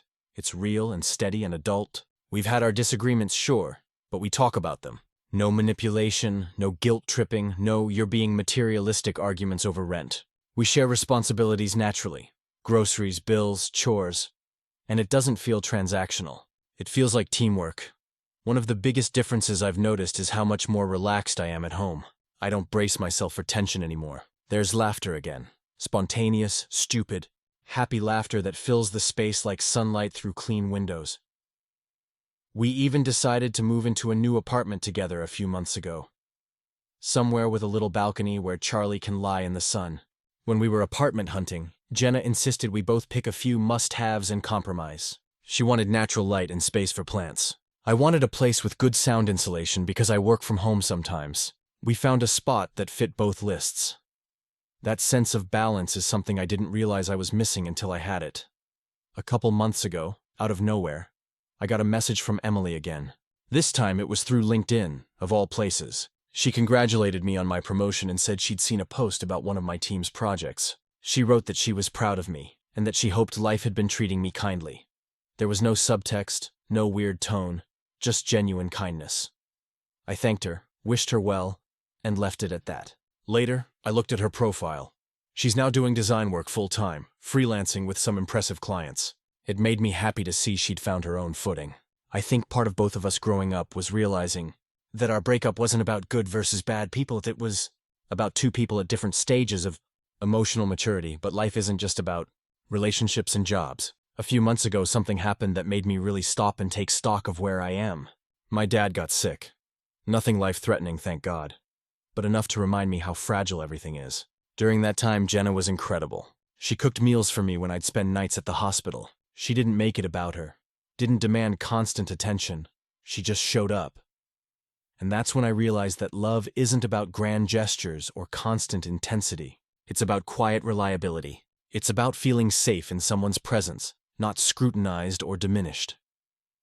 When my dad got better, I remember sitting outside with him on his porch. He's never been a talkative guy, but he said, "You seem lighter." I told him I was. I told him I finally understood that relationships aren't supposed to feel like battles you have to win. He smiled and said, "That's because you stopped confusing peace with boredom." That line stuck with me. Jenna and I have talked a bit about the future, not rushing into anything, but both of us can see a long-term path together. We've talked about maybe buying a small house in a few years, nothing fancy, just ours. For now, we're enjoying life as it comes. We've been traveling, visiting small towns, going on long hikes with Charlie. The other night, I found an old photo of Emily and me tucked away in a drawer. It was from a trip we took to Chicago, before things started falling apart. We looked happy, at least on the surface. For a moment, I felt that old ache again, not longing, but empathy. We were both trying so hard to be versions of ourselves we thought the other person needed. I put the photo back and realized something important. Every relationship, good or bad, leaves you with a choice, to harden or to grow. I chose to grow. Sometimes people online talk about how money ruins relationships, or how splitting bills kills romance.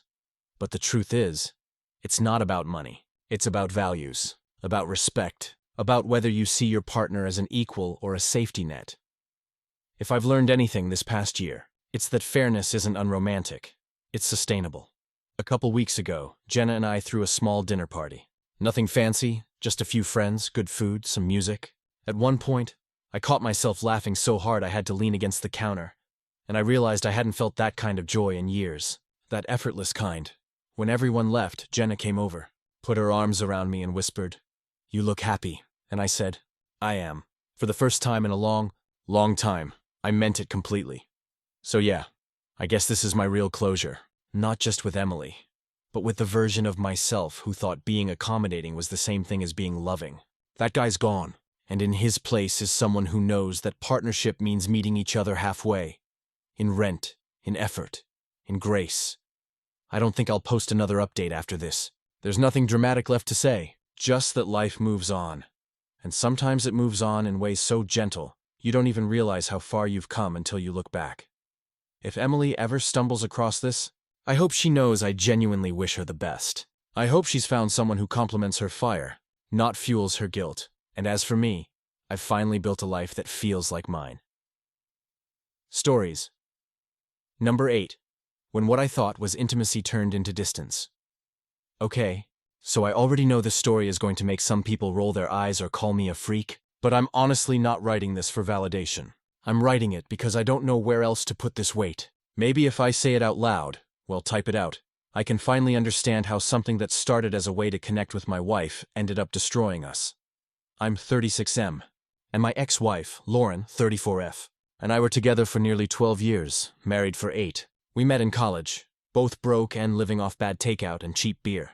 She was funny, confident, the kind of person who could talk to anyone and make them feel like they'd known her forever. I was quiet, introverted, more comfortable in the background. Somehow, we worked. Our early years together were good, like really good. We had that effortless best friends kind of love where you could spend an entire weekend in pajamas, binge-watching bad TV, and still feel like you had the world. The chemistry was there too. Not fireworks every single time, but a slow, steady flame. Things started changing a couple of years into our marriage. I don't even know how to pinpoint when exactly, but somewhere between new jobs, long commutes, and life getting busier, intimacy started to fade. We still loved each other, but sex became routine, almost transactional. I felt guilty even admitting it bothered me. Lauren had just gone through a stressful promotion, and I didn't want to add pressure. So I started exploring other outlets. Nothing physical. I wasn't cheating, but online communities. It started harmlessly enough, just reading forums and articles about keeping things exciting in a long-term relationship. But I ended up down a rabbit hole. That's where I found the kink community. It wasn't about cheating or objectification or anything malicious. It was about vulnerability, about surrender and trust. I stumbled into a particular kink that, at its core, was about giving control to your partner, emotionally and physically. I didn't even realize how deeply that idea resonated with me until I started reading more. I've always been the stable one, the quiet rock everyone relies on. The thought of letting go, even for a moment, felt like breathing again. I started slow.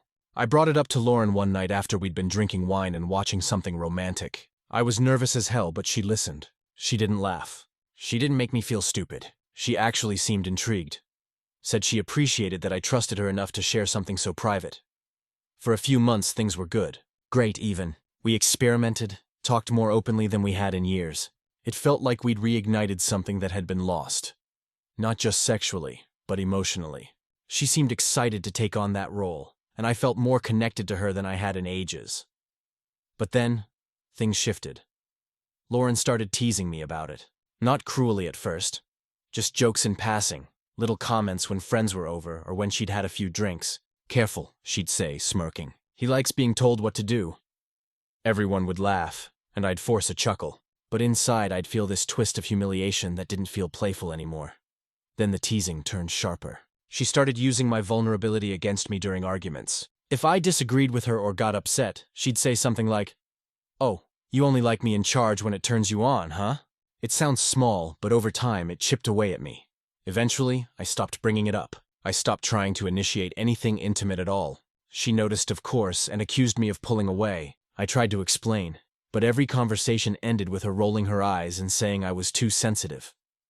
Around that time, she started spending more time out with coworkers. A lot more. Late nights, networking events, happy hours. I didn't want to be the jealous husband, so I didn't pry. I told myself it was fine, but deep down, I knew we were drifting. Then one night, I found messages. Not explicit, not quite incriminating, but emotional. Flirty. Between her and one of her coworkers, a guy named Alex. They'd been talking for months, apparently, about how misunderstood they both felt in their relationships. I confronted her. She didn't deny it, said nothing physical happened, but admitted she'd been unhappy for a long time, said she felt like our sex life had become a performance, and that she didn't know how to be attracted to me anymore after what we'd done. That gutted me. She called it what we'd done, like I'd introduced something dirty into our marriage. I reminded her that she'd been enthusiastic at first, that we'd agreed it was mutual exploration. She just sighed and said, "Yeah, but it changed how I see you. I can't unsee it." I think that's when I realized we weren't coming back from it. We tried therapy, briefly. The therapist was kind, professional, but it was clear Lauren had already checked out. She talked about needing to find herself and feeling like she'd been mothering me. I sat there, trying not to crumble, realizing that the very thing I thought would bring us closer had made her see me as weaker. We separated 6 months later. The divorce was civil. She moved out first. I kept the house, though for a while it felt haunted by everything we lost. I'd walk past the kitchen and remember her leaning against the counter, smiling at me over a cup of coffee, back when things were easy. The first few months after she left were rough. I couldn't look at myself without feeling disgust. Every attempt at dating afterward fizzled because I couldn't be open about who I was without hearing her voice in my head, mocking me. It took therapy, real, consistent therapy, to unlearn that shame, to realize that what happened wasn't because of the kink itself, but because of how it was handled. Vulnerability requires mutual respect. She stopped respecting me, and I stopped trusting her. The kink wasn't the problem. The imbalance was, it's been a little over 2 years now. I've started seeing someone new, Megan. She's funny, down-to-earth, and refreshingly straightforward. I told her about everything early on, not in graphic detail, but enough for her to understand. She didn't judge me. She just said, everyone wants to feel safe. That's not weird. And that one sentence did more healing than months of silence ever did. I'm not saying I'm blameless. I probably rushed Lauren into something she wasn't emotionally ready for. I didn't recognize how much of her own internalized shame was at play. And I definitely let my insecurity fester until it became resentment. But I've learned that communication, real communication, means more than confessing your desires. It means continuing to talk after the confession. I didn't know that then? So did my kink ruin my marriage? No, shame did. Mistrust did. The inability to stay vulnerable when things got uncomfortable did.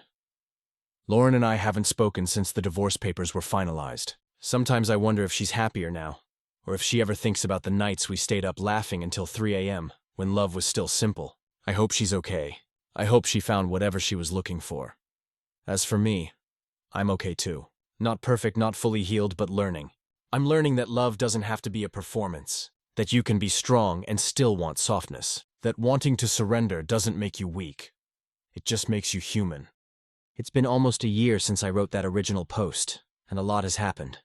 Some of it unexpected, some of it oddly peaceful. I didn't think I'd ever come back to write an update, but here I am, sitting in the same house that once felt like a graveyard of old memories, realizing it finally feels like home again.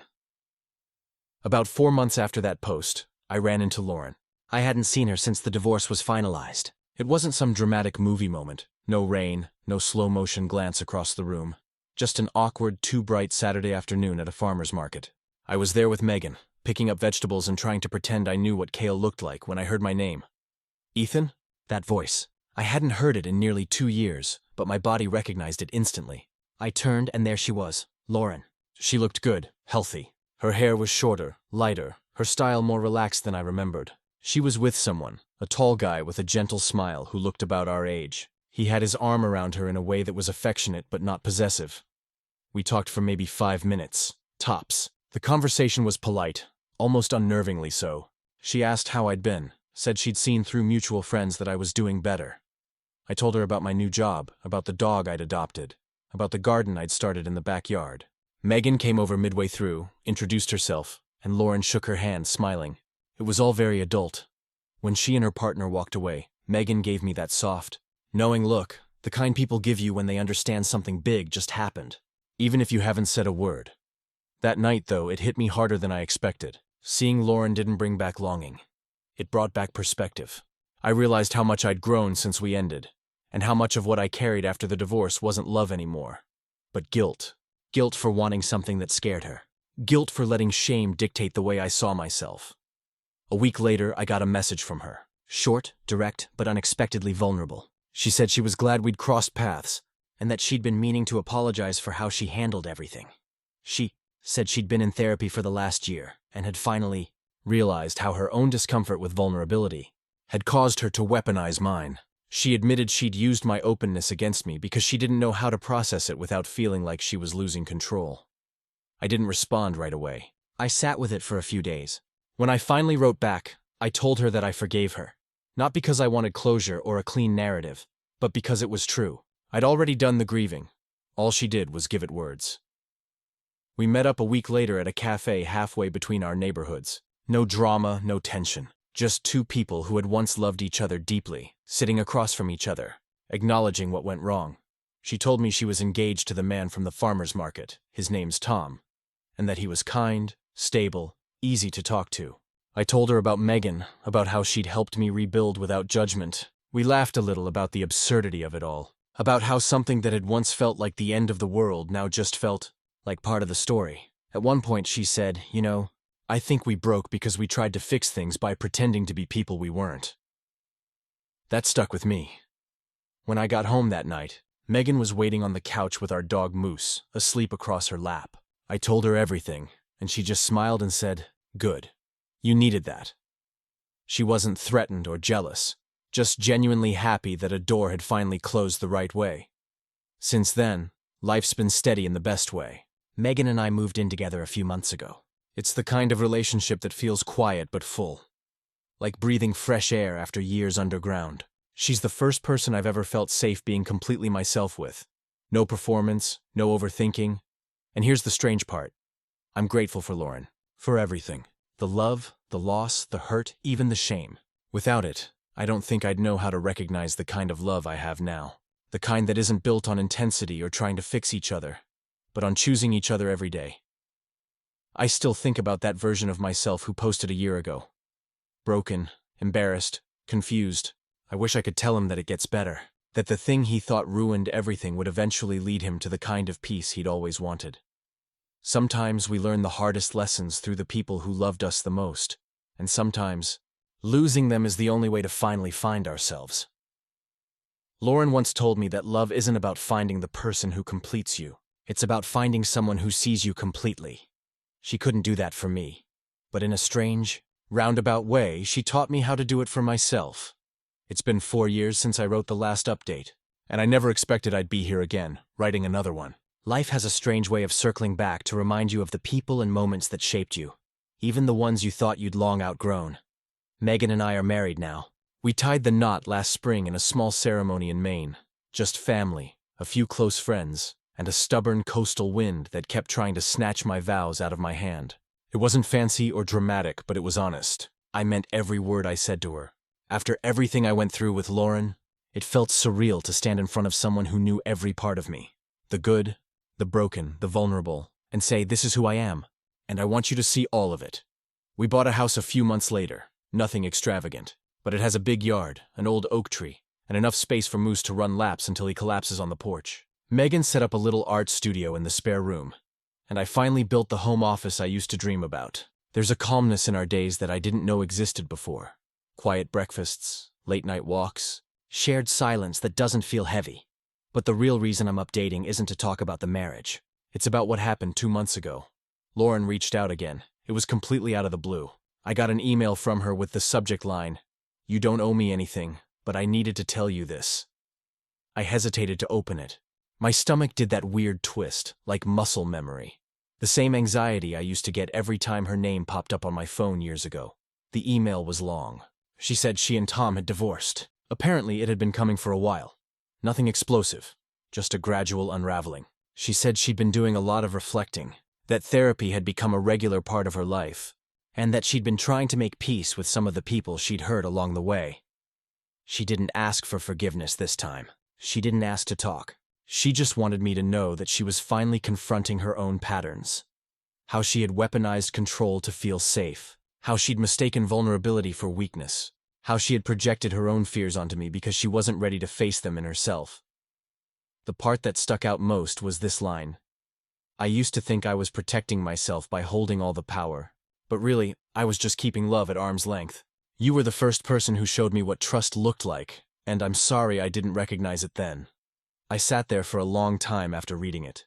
Not angry, not sad, just... Still, I showed Megan the email later that night. She read it quietly, then looked at me and said, "That sounds like closure." And she was right. It didn't spark anything romantic or nostalgic, just a soft sense of release. I didn't respond right away. I wanted to think about what, if anything, I should say. A week later I wrote back, "Thank you for telling me that.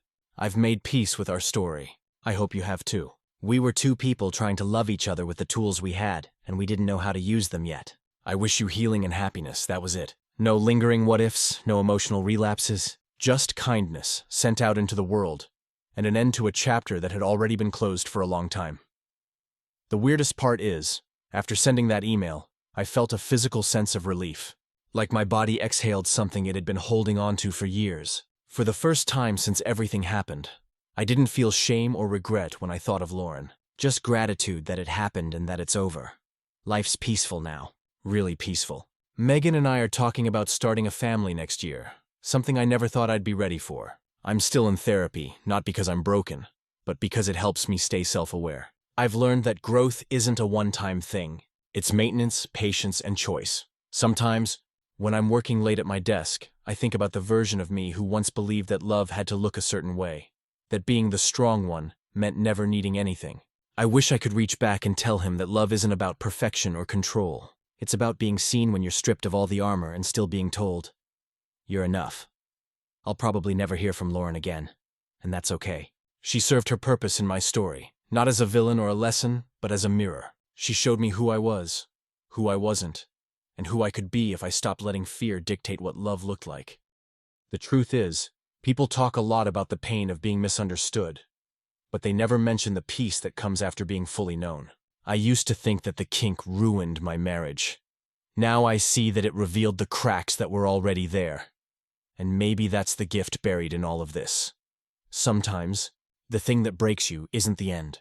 It's the beginning of finally being honest with yourself. So yeah, I guess this is the real final update. No more ghosts. No more shame. Just life. Quiet. Ordinary. Beautiful life. With the person who sees me for who I am and loves me because of it, not in spite of it. And if you're reading this and you're in that dark middle part, the heartbreak, the confusion, the grief of being misunderstood, please know this. It won't always feel this heavy. One day you'll wake up, make coffee, and realize that peace doesn't have to be dramatic to be real. Sometimes it just looks like two people sitting on a porch holding hands, not needing to say a word. That's where I am now, and it's enough. Stories number 9. My 29-year-old son cut off all contact with me, and I don't know how to live with it. I never thought I'd be that mom, the one whose adult child wants nothing to do with her. It still feels impossible when I say it out loud. My son Jake is 29 now. I raised him mostly on my own after his father and I split when he was 10. I wasn't perfect, but I did my best. I worked 2 jobs for years, went to every school concert, and kept a roof over our heads when his dad wouldn't even send child support. I thought that counted for something. Jake was always bright, smart in a way that sometimes scared me. He saw through people, including me. When he was a teenager, he started pushing back a lot. Nothing unusual, I thought, just teenage rebellion. He said I was controlling, that I never listened to him, that I always had to be right. I brushed it off because I thought that was just how kids were. I told myself he'd understand when he was older, when he had kids of his own. But now he's almost 30, and instead of understanding me better, he's completely erased me from his life. It started 3 years ago, right around when he got engaged to his girlfriend, Amanda. She's a good person, kind, polite, and patient. I genuinely liked her. The first time he brought her home for Thanksgiving, I felt like I was meeting the woman who would finally make my son happy. But looking back, I can see that things changed around that time. He started calling less, keeping conversations surface level. Then, 2 years ago, we had the fight. It was his birthday. I'd spent weeks planning a little dinner at my house. Nothing big. Just me, my husband, his stepfather Mark, and my daughter Becca, who's 25. I cooked his favorite meal, got him a small present, and even made that ridiculous chocolate cake he loved as a kid. But Jake didn't seem happy to be there. He was distant the whole night. When I asked about the wedding, he said they were keeping it small, just close friends. I laughed and said, "Oh, so I'm not invited then?" I was joking, or at least I thought I was. He looked at me and said, "Actually, Mom, we're keeping it really small, just immediate family." I remember freezing. Immediate family. What the hell was I? I tried to play it off, but I was hurt. I told him it didn't make sense, that I was his mother, that after everything I'd done for him, I deserved to be there. And that word, deserve, set him off. He said I always made everything about me, that I turned every moment into guilt, that he couldn't breathe around me without feeling judged. He told me I treated him like an extension of myself instead of a person. I was furious. I told him he was being ungrateful, that he'd never understand how much I'd sacrificed for him. I said something awful, something I wish I could take back. I told him, "You'll see what it's like when your kids treat you this way." Maybe then you'll realize what you've done to me. He didn't yell. He just stood up, said, "That's exactly what I mean," and left. I thought he'd cool off. He didn't. Weeks passed, then months. When I tried to call, he didn't pick up. I left messages, first angry, then pleading. Finally, I got a text that said, "Mom, I need space. Please respect that."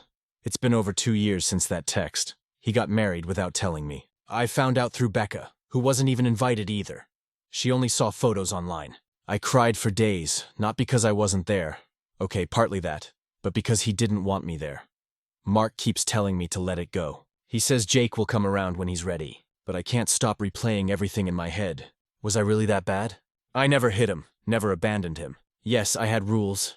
I wanted him to do well in school, to stay out of trouble, to have ambition. When he dropped out of college to figure himself out, I panicked. I told him he was wasting his potential. Maybe I said it too harshly, but I wasn't trying to tear him down. I was scared for him. Now all I have are these what-ifs. I still text him sometimes, just thinking of you or hope you're doing okay. He never replies. I sent him a birthday card this year. No message, no guilt trip, just love, Mom.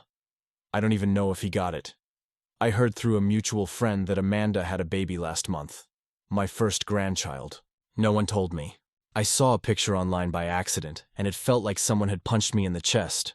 My son is a father now, and I'm not even part of that world.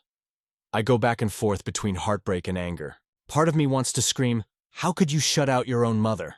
The other part whispers, "What if he's right? What if I smothered him so much that the only way he could breathe was by cutting me off completely?" I think about the time when he was 12 and wanted to go to a sleepover, and I said no because I didn't trust the parents. He screamed that I was ruining his life. I thought I was protecting him. Maybe that's what I've always been doing. Protecting him so hard that I never noticed I was pushing him away. Becca still talks to him sometimes. She says he's happy, but she avoids giving me details because she doesn't want to be in the middle. I get that. But every time she mentions him, my heart lurches. I want to ask 1,000 questions. How he's doing, what his house looks like, what his baby's name is. But I bite my tongue. Sometimes I catch myself scrolling through old photos of him. There's one of him in his high school graduation gown, grinning like he just conquered the world. He hugged me that day and said, "I couldn't have done it without you." That moment feels like another lifetime. I've thought about writing him a real letter. Not to beg him to talk to me, but just to tell him I'm sorry. Sorry for the guilt, the control, the constant pushing. Sorry that I didn't know how to love him without smothering him. But I'm scared it'll just make things worse. I know he's probably happier now, living a life free from whatever version of me he needed to escape. But as his mother, I can't help but wonder if there's a day when he thinks about me and feels something other than resentment. People say time heals, but time feels like it's just stretching the silence wider. Every birthday, every Christmas, every random Tuesday, I think of him. I guess what I'm learning, too late, is that love isn't about control or sacrifice or proving your worth. It's about letting go when you need to, even if it feels like your heart is being ripped out. I don't know if Jake will ever come back. Maybe he won't. But if he ever does, I just want him to know one thing. I loved him the only way I knew how. And I wish, God, I wish that had been enough. It's been almost a full year since I first wrote about losing contact with Jake, and somehow the ache hasn't dulled. It's just changed shape. I don't cry every day anymore, but there's a kind of quiet grief that follows me around. The kind that sneaks up on you when you see a mother and son laughing in a grocery store aisle, or when you hear a song that used to make him smile. For months after that post, I kept telling myself not to reach out again. Everyone online told me to stop, that I needed to give him real space, not space with conditions. They said if he ever wanted to come back, he would, but not if I kept showing up in his inbox. I tried to take that advice seriously, but letting go of your child feels like trying to stop breathing. Then, in April, something small happened. Something that probably meant nothing, but I clung to it anyway. I got a text from a number I didn't recognize. It said, "Hey Mom, just wanted to let you know I got your card. Thanks." That was it. No heart emoji, no follow-up. Just those words, but I must have read that text 100 times. I didn't reply right away. I sat there staring at my phone like it was made of glass, terrified that anything I said might shatter the moment. I finally wrote, "I'm glad, sweetheart. I hope you're doing okay." He didn't answer, but that tiny message, those 10 words, felt like someone cracked open a window in a sealed room. For the first time in years, I could breathe. A few weeks later, Becca called me out of the blue. She sounded nervous, and my stomach dropped because I thought something bad had happened. But she said, "Mom, please don't freak out. But Jake told me he's thinking about reaching out to you properly. He's testing the waters." Apparently, he'd been talking to his therapist about reconnecting. That sentence hit me like a punch. His therapist. Part of me was proud that he was taking care of himself. The other part broke all over again, realizing that the damage between us was deep enough to need therapy. I didn't hear anything for months after that, but I started doing something I hadn't done before. I started therapy myself. I found a woman named Dr. Karen Walters who specializes in family estrangement. In the first session, she asked me, "What would you say to your son if you could speak freely without the fear of losing him again?" I sat there in silence for almost 2 full minutes before I said, "I'd tell him I finally understand.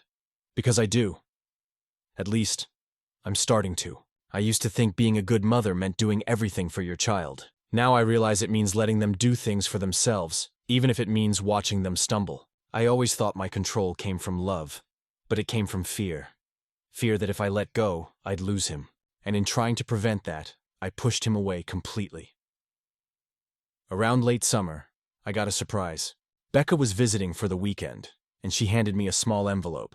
I asked what it was, and she said, "Jake asked me to give you this." Inside was a photo.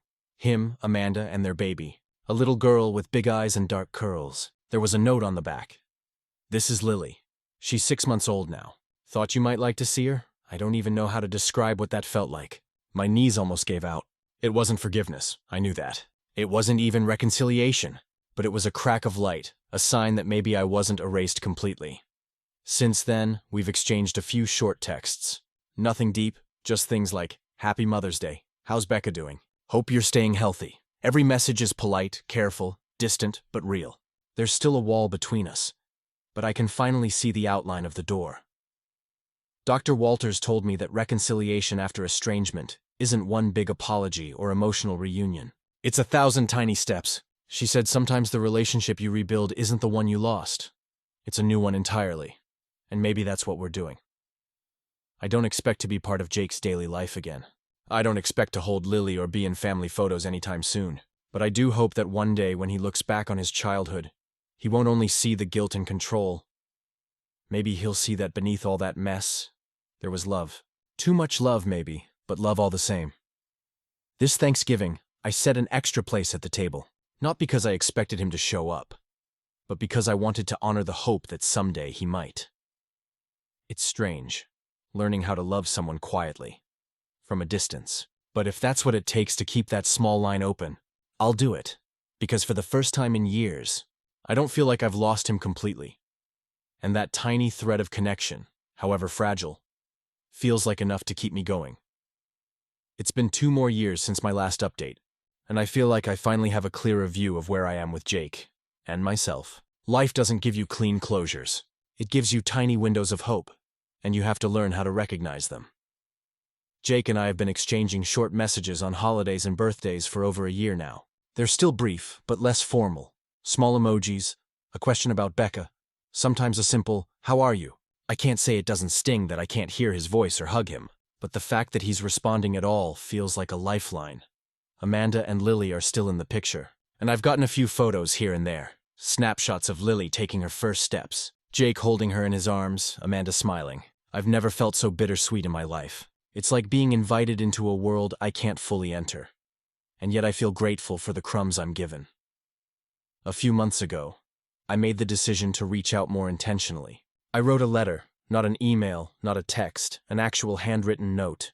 I told him I was proud of him, that I loved him, and that I understood, more than I had before, why he needed distance. I apologized for everything I'd done that hurt him, and I made it clear I wasn't expecting anything in return, just honesty. It took me a full week to build up the courage to send it, and then a few days later I got a message from him. "Thanks, Mom. I needed to hear that." It wasn't an opening to conversation, not really, but it was something. And in that something, I felt a shift. Since then, we've been able to have short phone calls, usually when Becca or Mark are around so no one feels pressured. He tells me about Lily, what she did that day, what she's learned. I listen. I don't correct him. I don't lecture. I just hear him, and I think that's what he needs. Yesterday, I went to a park with Becca and ran into Jake by coincidence. He was pushing Lily on a swing, and when he saw me, he froze. I froze too. We just looked at each other for a long moment, and then he nodded. I nodded back. No words, just acknowledgement. Later, I told Becca it felt like the first real connection I'd had with him in over 5 years. Small, almost imperceptible, but it was there. And for the first time, I felt like maybe the past wasn't something that had to define our entire future. Dr. Walters once told me that estranged relationships rarely return to what they once were. You don't get the old version of your child back, and you can't undo all the past mistakes, but you can build a new one. That's exactly what's happening. I still cry sometimes, quietly, when no one is watching. Sometimes I scroll through old photos of him and Lily, remembering the boy he was, the man he's become. But those tears are different now. They aren't just sorrow. They're relief, hope, gratefulness that there's still a thread connecting us. Jake isn't fully mine again, and he might never be. But that's okay. Love isn't ownership. Love is presence, even when it's small, even when it's from afar. I've learned that the most important thing I can do is show up when he allows it. Respect his boundaries, and love him without demanding anything in return. Some days I still think about how I pushed too hard, how I let fear control me. But other days, I think about how far we've come, how a tiny acknowledgement, a short message, a nod in the park, can feel like the world, and for now, that is enough. Because love, even fractured and tentative, can still exist, even across years of silence, even across walls we thought were permanent. Love can survive, and maybe that's the hardest, most important lesson I've ever learned as a mother. It isn't about fixing everything. It's about being patient, being present, and trusting that the bond you built, no matter how strained, still matters. And in my heart, it always will. Stories number 10. My mom ruined my wedding. Now she wants to ruin my bachelorette? So I'm 27, and I've been engaged to my fiancé Daniel for a little over a year. We've been planning this wedding together with a lot of excitement, but also a lot of stress, mostly because of my mom, Rebecca. My mom is one of those women who has very specific ideas about how things should look, how people should act, and what family image means. It's exhausting. But I've spent most of my life trying to work around it, picking my battles and hoping she won't bulldoze me. Unfortunately, weddings are exactly the kind of event she thinks is her playground. The problem started the second we announced our engagement. Daniel and I wanted something small and simple, an outdoor ceremony with about 80 people max. My mom immediately said, "Oh honey, that's not nearly enough. You're going to regret not inviting more family." She gave me a list of 40 extra names, most of whom I barely knew or hadn't seen in years. When I told her no, she threw a fit about how I was excluding family and how people would judge her. I held my ground at first, but she went behind my back and called some of them, telling them to save the date. I didn't even know until I started getting Facebook messages from relatives asking about hotel info. That was just the first red flag. Then came the dress situation. I had found the perfect dress, simple lace, elegant but not too flashy, and something I genuinely felt beautiful in. I showed it to my mom, and she wrinkled her nose. "It's too plain. You'll look like you're going to a garden party, not a wedding."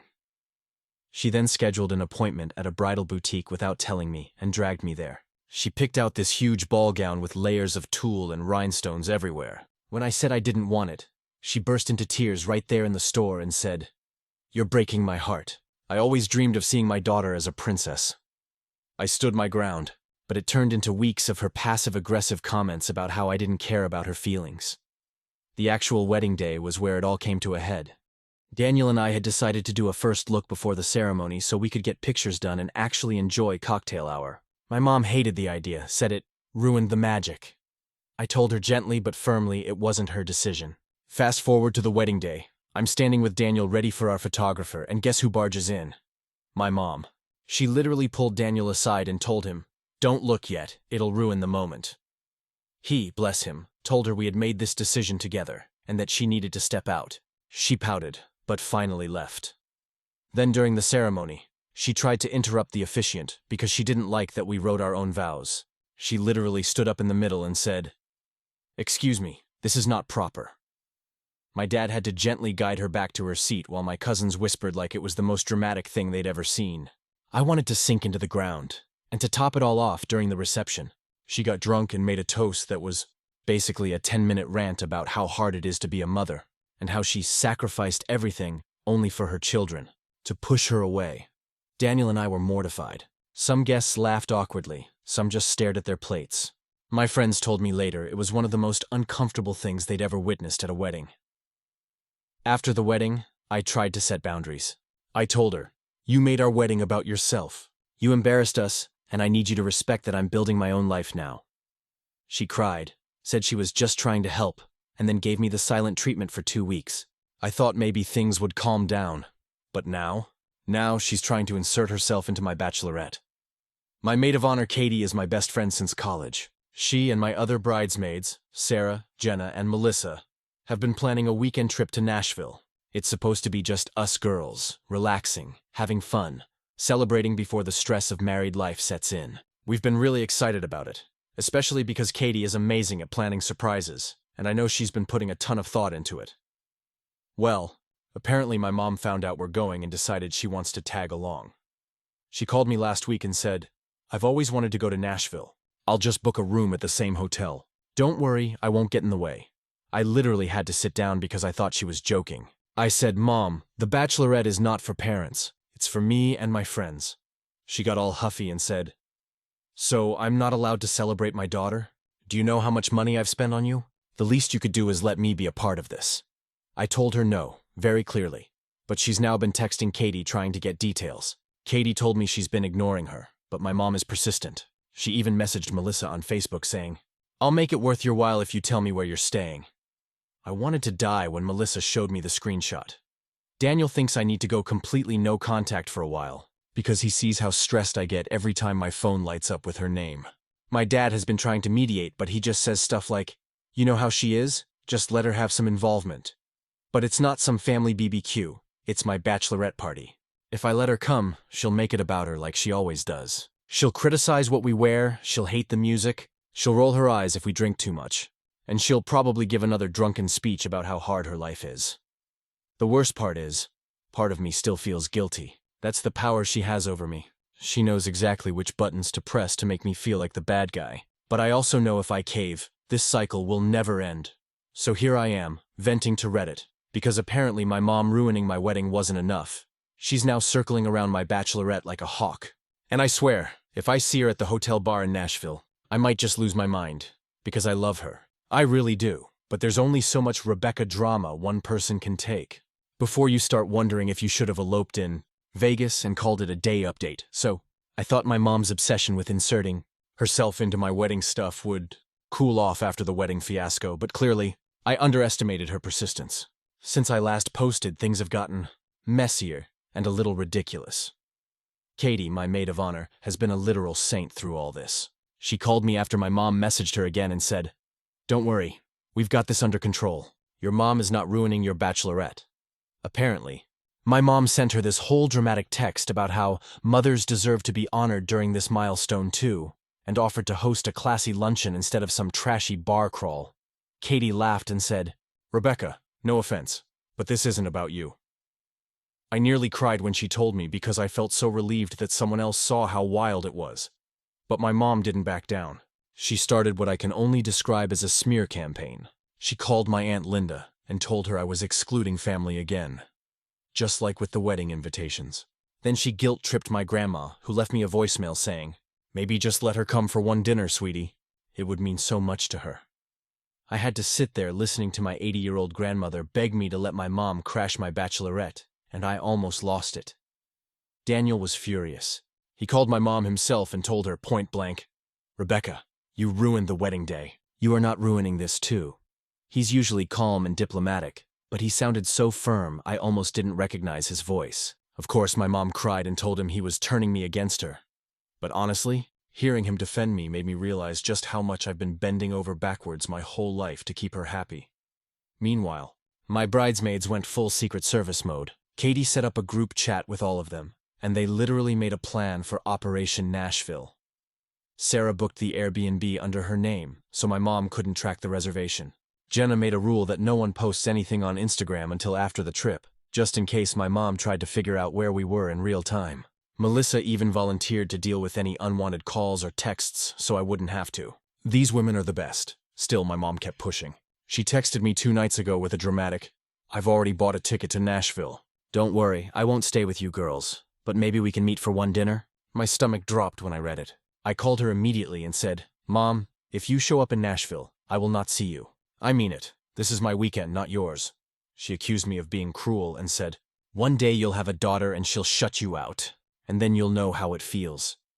That one stung, but I didn't back down. Last night, Katie got another message, from my mom's Facebook account this time. It said, please tell me where you'll be. I'll make it worth your while.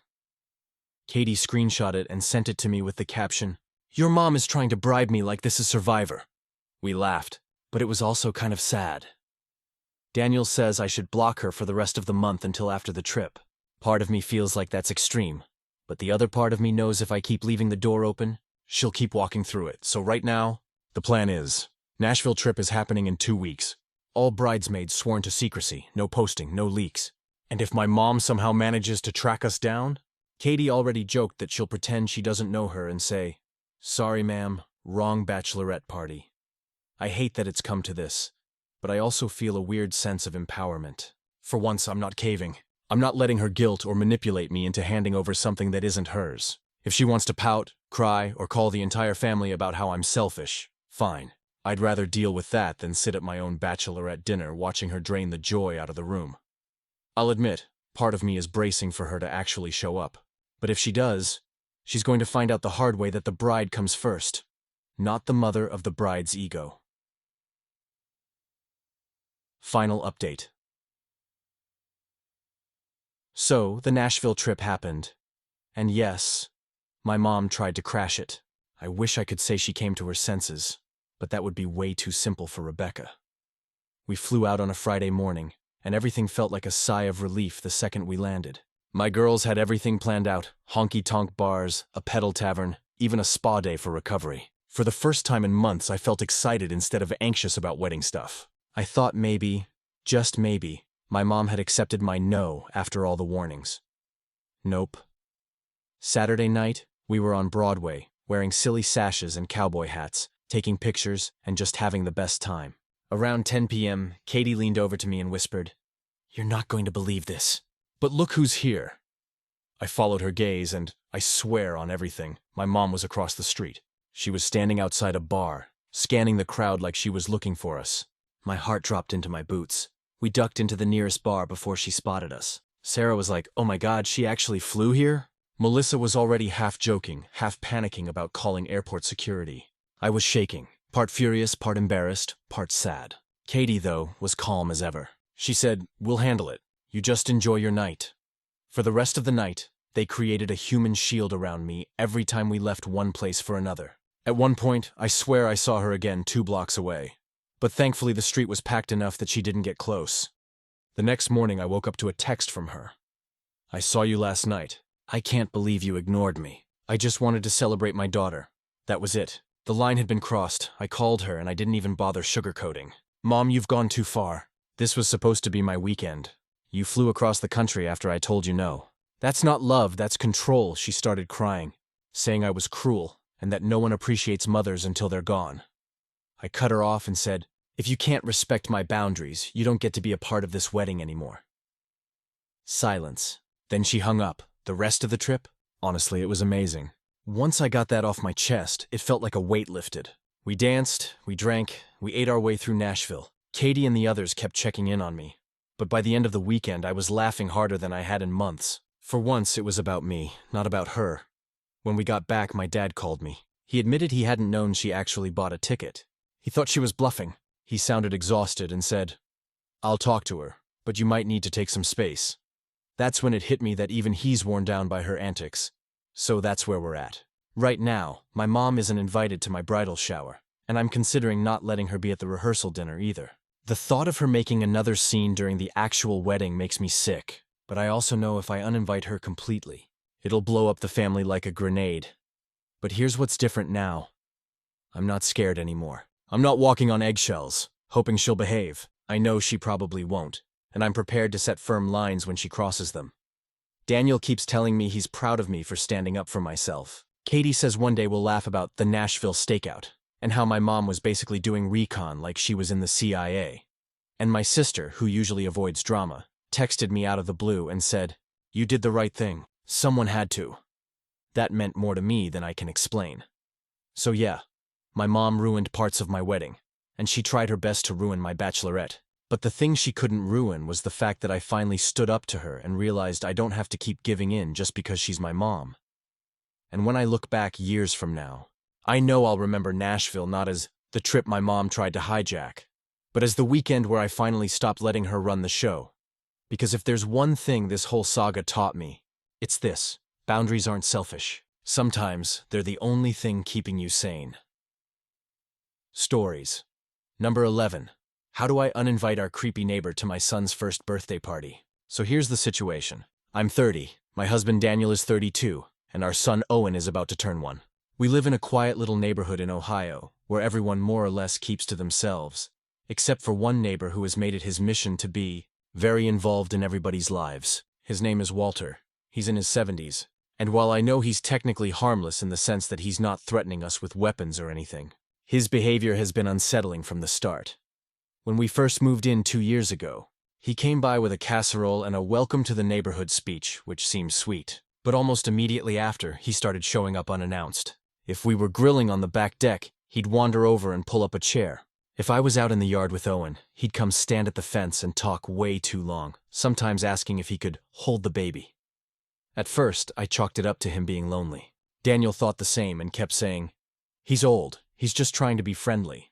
But the friendliness doesn't feel normal. He'll say things like, "A baby boy needs to be toughened up early," or, "When I was your age, women stayed home and babies weren't coddled so much." He makes weird comments about me keeping my figure after pregnancy. Once when Daniel wasn't home, Walter actually knocked on the door asking if he could come in and keep me company. I said no, obviously, and he laughed it off like it was some kind of joke, but it left me feeling gross. The final straw happened about a month ago. Owen was crawling around in the yard, and Walter leaned over the fence and called him my little man.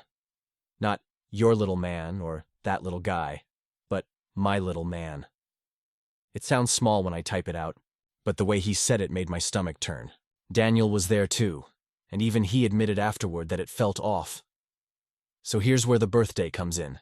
We're planning a little backyard party with friends and family. Nothing huge. My mom, dad, sister Emily and her husband Mark, some friends from college, Daniel's cousin Jake and his wife. Just close people who love Owen. Somehow, Walter caught wind of it. I have no idea how because we didn't tell him. But last week he made a comment like, "I'll be there for the big party, don't worry. I've got a gift picked out for the boy." Daniel thinks maybe he overheard us talking outside or just assumed since he sees everything going on in our yard. Either way, now he seems to think he's invited. And here's my dilemma. I do not want this man at my son's birthday party. I don't even want him near my kid, to be honest. But how do you uninvite someone you technically never invited, without causing a huge neighborhood blow-up? If I just flat out tell him, "You're not welcome," I know he'll make a scene. He already has this air of entitlement, like he owns the block. If we try to avoid him, he'll just show up anyway. Daniel thinks we should just let him swing by, grab some cake, and leave to avoid drama. But the idea of Walter hovering around, watching my son, maybe even trying to pick him up, makes me sick. It's Owen's first birthday. I want it to be happy and fun, not tainted by this creepy old man lurking in the background. I've asked a few people for advice. My sister Emily was blunt. "Tell him no, he's not family, he's not invited. End of story." My mom, though, said, "He's just an old neighbor. Be kind. Don't stir up trouble." Daniel is stuck in the middle. He agrees Walter is creepy, but he hates confrontation and doesn't want to start some long-term feud with the guy next door. Part of me wants to just not say anything. Then if Walter shows up at the gate, I could quietly ask him to leave. But I know myself. I'm not good at being firm in the moment, especially if he tries to guilt-trip me or act like I'm being rude. Another part of me is tempted to have Daniel be the bad guy and lay it down before the party, so I don't even have to think about it. I keep thinking about Owen in the future, too. If Walter thinks he's part of our lives now, what happens when Owen's older? Is he going to hang around every birthday, every time Owen plays outside, every milestone? That thought alone makes me feel like I need to draw a line now before this gets even more uncomfortable. The thing is, I know how it will look to some people. Kicking out a lonely old man from a neighborhood kid's birthday party. It sounds cold when you say it like that. But he isn't just some lonely neighbor. He's a man who's crossed boundaries, ignored subtle signals, and acted like my child is his. And I don't want Owen growing up with that being normalized. So, Reddit, how do I do this? How do I politely but firmly make sure Walter understands he's not invited, without turning our first birthday celebration into a neighborhood scandal? Because right now, I'm seriously dreading the day that I've been looking forward to for a whole year. Update. So, Owen's birthday party happened this past weekend, and it was eventful, to say the least. First off, thank you to everyone who told me I wasn't being crazy for not wanting Walter there. Reading through the comments actually gave me the push I needed to take this seriously, instead of just letting it slide like Daniel originally suggested. The morning of the party, Daniel and I were setting up in the backyard. Balloons, tables, a little smash cake station for Owen. We had about 20 people coming, mostly close family and friends. I noticed Walter outside around 9 a.m., puttering in his yard like he always does, which immediately put me on edge. He waved across the fence and yelled, "Big day today!" I didn't respond beyond a polite smile because I didn't want to encourage conversation. Around 10, before the party even started, I told Daniel flat out, "You have to be the one to deal with him if he shows up." I was nervous enough as it was. Daniel agreed, though I could tell he wasn't looking forward to it. He hates confrontation, but this time, he understood it was about protecting Owen. Sure enough, about halfway through the party when Owen had just smashed his little cake and everyone was laughing, I saw Walter shuffling down his driveway carrying a wrapped box. My stomach dropped. He came right up to the side gate like he belonged there and started trying to unlatch it. Luckily, Daniel was right there and stopped him before he got inside. From where I was standing, I couldn't hear every word, but I saw Daniel step outside the gate and pull it closed behind him. He kept his body between Walter and the yard, which was smart. Later, Daniel told me exactly what was said. Walter: "Hey there, I brought a little something for the boy. Don't mind me, I'll just pop in, say hello, maybe grab a plate." Daniel: "Walter, we really appreciate the thought, but this is a private party for family and close friends." Walter: "Well, I'm a friend. I've been here since the kid was born.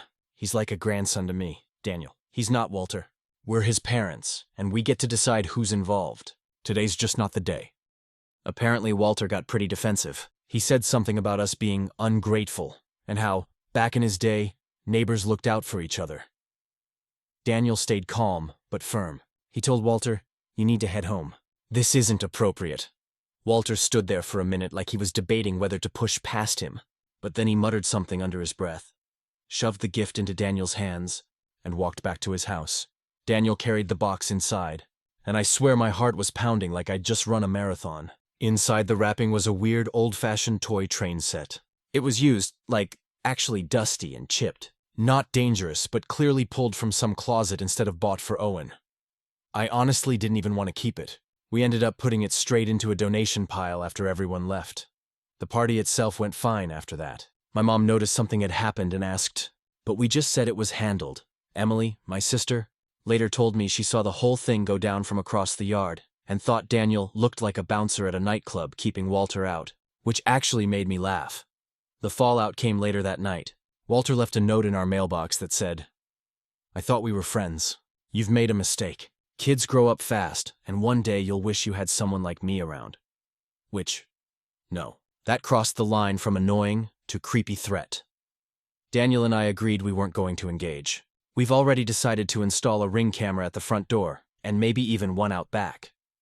I don't think he'll try to escalate, but I'm done playing nice.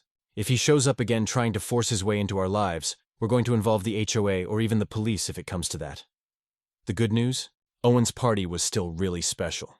He had frosting all over his face, Emily and Mark brought a bubble machine that the kids went nuts over, and my dad gave a sweet little toast. It ended up being the happy day I wanted for him, even with the shadow of Walter's weirdness hanging over us.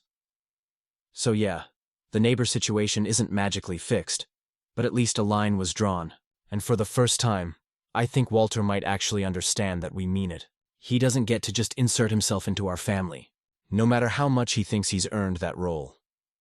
Final update. It's been a couple of weeks since Owen's birthday party, and I promised I'd come back with what happened after. Honestly, I wasn't sure if it was even worth writing about at first, but enough has gone down that I think this will be the last piece of the puzzle. So, after the party, Walter went quiet for a few days. No knocking on the door, no standing at the fence, no weird comments. I thought maybe, just maybe, he got the message. But of course, it wasn't that simple. The first thing that happened was the mailbox note I mentioned before. We didn't respond. Then, about a week later, I was outside pushing Owen in his little stroller up and down the block when Walter came out of his house. He walked straight toward us, and I could feel my chest tighten. I almost turned around, but I didn't want to look like I was running away. He gave me this half smile and said, "You didn't have to be so cold to me. I just wanted to be part of the boy's life." I told him, "Walter, you're our neighbor, not family. You've crossed boundaries. Please respect that we want privacy." He looked at me like I'd slapped him. Then he said, "Well, don't come crying to me when you realize people your age don't know how to raise kids." And he walked back, inside. That was the moment I stopped seeing him as a lonely, old man and started seeing him as someone who genuinely thought he had a claim to my son. It was unsettling. Daniel and I decided to be proactive. We had a camera system installed, doorbell and backyard, and Daniel also went to talk to the HOA president, who happens to live just around the corner. Her name's Linda, and she's one of those no-nonsense, clipboard-carrying types who actually takes the HOA rules seriously. When Daniel explained what had been going on, she raised her eyebrows and said, "You're not the first family who's had issues with Walter." Apparently, another neighbor down the street had complained last year about him trying to mentor their teenage son and showing up uninvited to backyard barbecues. Linda basically told us to document everything, and if he harassed us again, she'd bring it to the board. That gave me a weird sense of relief, like we weren't the only ones seeing it. Then came the weirdest part. 2 nights ago, around 8 p.m., our Ring camera picked up Walter standing at the edge of our driveway. He wasn't on our property technically, but he just stood there for a good 5 minutes, staring at the house. He wasn't holding anything, he didn't say anything, just stood there until he walked away. Watching it back gave me chills. That was the last straw. Daniel marched over the next day and told him directly, "Walter, this ends now. Don't come to our house. Don't talk to our kid. Don't stand at the edge of our driveway. If you do, we'll involve the police." Walter tried to play dumb at first, like he didn't know what Daniel was talking about. But when Daniel mentioned the cameras, his face changed. He muttered something about ungrateful brats and went back inside. Since then, nothing. No notes, no staring, no knocking. His curtains are usually drawn, and we haven't seen him outside much. Maybe he's embarrassed, maybe he's simmering, I don't know. But at least for now, the quiet feels like a win. The whole ordeal has been eye-opening for me. I used to think of boundaries as something you set once and people respected automatically. But I've learned with people like Walter, you have to enforce them, sometimes over and over, until it's absolutely clear. It's exhausting, but worth it. As for Owen's future birthdays, we're probably going to rent out a little park pavilion, or do it somewhere neutral, so there's no risk of a repeat performance. Daniel even joked about hiring security, though I think he was only half joking. I don't feel scared of Walter anymore. I feel more protective, like I know what I have to do. And honestly, I'm proud of Daniel for stepping up. He's not a confrontational guy, but he's been solid through this whole thing. And my sister Emily, who was skeptical at first, told me, "You handled this better than I would've. I'd probably be throwing eggs at his house by now." So yeah, it's not the ending where Walter suddenly became normal or apologized. That's not who he is. But it's the ending where we put our family first and made sure Owen's first birthday wasn't overshadowed by someone who had no right to be there. That's good enough for me. Stories. Number 14, me with my wife of 5 years could be getting divorced over an aquarium. I never thought I'd be one of those people writing on Reddit about something this ridiculous. But here we are. I'm 32, my wife Hannah is 31, and we've been married for 5 years. We've been together since our mid-20s, lived in 3 apartments, bought our first house 2 years ago in upstate New York, and we've always considered ourselves a pretty stable couple. We don't have kids, just a golden retriever named Murphy, and honestly, I thought that was enough chaos for us. The whole aquarium mess started about 6 months ago. I've always liked fish, but I never had the space or money for a big setup. When I was a kid, I had a little 10-gallon tank with guppies, nothing serious. Then back in the spring, my coworker Jason was moving and couldn't take his 90-gallon saltwater aquarium with him. He asked if I wanted it. The tank itself, the stand, the filter system, even some of the live rock. It was basically being given away. I had to buy some new equipment and fish, but overall, it was a steal. I was excited. I thought Hannah would be too. At first, she was on board. She even came with me to pick it up. But the second we got it home and she saw how big it actually was, she started getting nervous. "Where is that even going to fit?" was the first thing she said. I had already measured the wall in our living room, right near the bay window, so I knew it would fit. But to her, it looked like we had just installed a giant glowing spaceship in the middle of the house. Setting it up took weeks. Anyone who's done saltwater tanks knows it's not just add water and go. You need the right salinity, cycling the water, making sure the pH is stable. I spent hours researching, setting up, testing, waiting. I was like a kid again. But Hannah started to get annoyed quickly. Every time she wanted to watch TV, the hum of the filters and the light from the tank bothered her. She called it my fish shrine. Then came the money part. I'll admit, I underestimated how expensive it would be. The tank itself was cheap because I got it secondhand. But the protein skimmer, the new lighting, the test kits, the corals, the fish, it added up fast. Over a few months, I probably put about $2,500 into it. Hannah was furious when she saw the credit card statement. We've always shared finances, and while we're not struggling, she thought it was irresponsible to drop that much on what she called a hobby for bored retirees. The fight started to escalate. She'd come home and make comments like, "Did you feed your real family today?" Or, "Maybe if I grow fins, you'll pay attention to me too." At first, I brushed it off as jokes, but she wasn't joking. We'd go days barely speaking except to argue about the tank. She'd say the living room feels like a laboratory, that she can't relax, that she hates the smell of the salt water, even though I clean it religiously.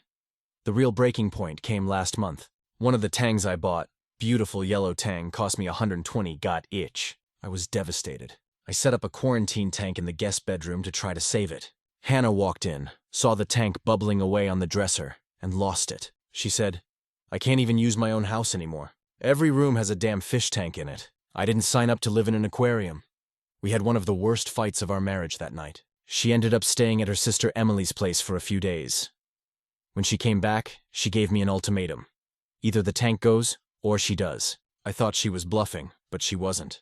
She said it's not about the tank. It's about the fact that I ignored her feelings for months, that I spent thousands without asking, that I basically chose a bunch of fish over her comfort. I tried to argue that everyone needs a hobby, that this keeps me sane, that it's something I can care for and take pride in. She said, "You already have a family to care for. You just stopped seeing me as part of it." We've been in a standoff ever since. The tank is still there. I still take care of it every day. But every time I sit on the couch and look at it, I can feel Hannah seething. She avoids the living room altogether now, spends most of her evenings upstairs with Murphy. When we do talk, it's tense and clipped.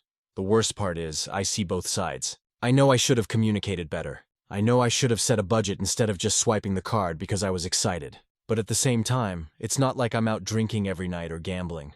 I'm literally at home, tending to fish. It feels unfair that she's asking me to give up something that brings me joy just because she doesn't like it. But then I think about the words she used. It's not the tank. It's what the tank represents. And I wonder if maybe this isn't about fish at all. Maybe this is about how we've grown in different directions. Maybe she wants kids soon, and me putting all my energy into an aquarium feels like avoidance. Maybe she feels invisible in her own house. This morning, she said she's considering talking to a divorce lawyer if I won't compromise. I laughed at first because who divorces someone over fish? But then I realized she was dead serious. So here I am, sitting in the glow of the tank, watching my clownfish dart around, wondering if my marriage is going to end because of this. Part of me feels stubborn, like I shouldn't have to give up something I love. The other part of me is terrified because losing Hannah over an aquarium feels insane. But maybe that's where we're headed. I don't even know what the right move is anymore. Update. Well, things came to a head faster than I expected. After I posted, I read through a lot of comments. And while people were split, the general theme was that this wasn't really about fish. It was about respect, money, and communication. That hit me hard, because I realized I'd been looking at the tank like some innocent hobby, when in reality, it had become a symbol of how much I was ignoring Hannah's feelings. So last week, I sat Hannah down at the kitchen table. No distractions. No Murphy begging for treats in the background. No tank lights humming. I told her I wanted to actually listen. She was quiet at first, probably because she's used to me brushing it off. But once she started talking, it all came out. She said she doesn't hate the fish. She even admitted that sometimes the clownfish make her smile when she passes through the room. What she hates is how the tank took over. Not just the space in our living room, but the space in our lives. She said she felt like a roommate, not a wife, watching me pour money, time, and attention into the aquarium while we barely spent any quality time together. She told me she's been thinking about having kids soon, but she didn't bring it up because she was worried I'd just say, "We can't afford it," while still spending hundreds on corals. Hearing that stung. I told her I hadn't realized how far it had gone, that I never meant for the tank to come between us, and that I was willing to compromise. That was the first time she softened in weeks. She asked me what compromise looked like, and I'll be honest, I didn't have an immediate answer. But I said maybe I could move the quarantine tank out of the guest room, or sell some of the equipment I don't use. She shook her head and said, "It's not enough." That's when I knew she wanted me to actually choose. So, I told her the truth. I didn't want to give up the 90-gallon tank. I'd put months into building it up, and tearing it down would feel like ripping out something I'd worked hard for. She sighed and said, "Then maybe we're just too different." My stomach dropped. But then, this surprised me. She suggested counseling. She said if I was willing to at least try, she'd go with me. I agreed immediately. I don't want to lose her, and if counseling is what it takes to fix things, I'll do it. In the meantime, I made some changes on my own. I set a strict budget for aquarium spending. No more swiping the card for impulse buys. I also set a tank time limit.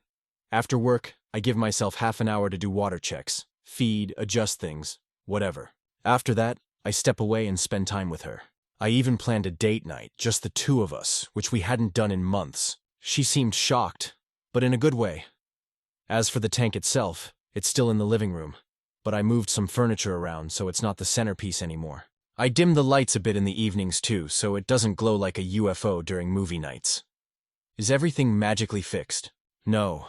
Hannah still feels like she's competing with glass walls and fish food, and I still feel torn because I don't want to give up something that brings me peace. But we're at least talking again. She sat with me yesterday while I fed the tangs, and instead of rolling her eyes, she asked questions about them. That gave me hope. I think what I've realized is that it was never really about an aquarium. It was about me tuning out the woman I married and her feeling like she was slowly disappearing into the background noise of bubbling water and humming filters. So, that's where we are. No divorce lawyer yet. Counseling booked for next week. A tentative truce between my marriage and my hobby. I still don't know if it's going to end with me keeping the tank long-term or breaking it down. But for the first time in a while, I feel like Hannah and I are back on the same team. And honestly, if it comes down to a choice between fish and my marriage, I know what I'll choose.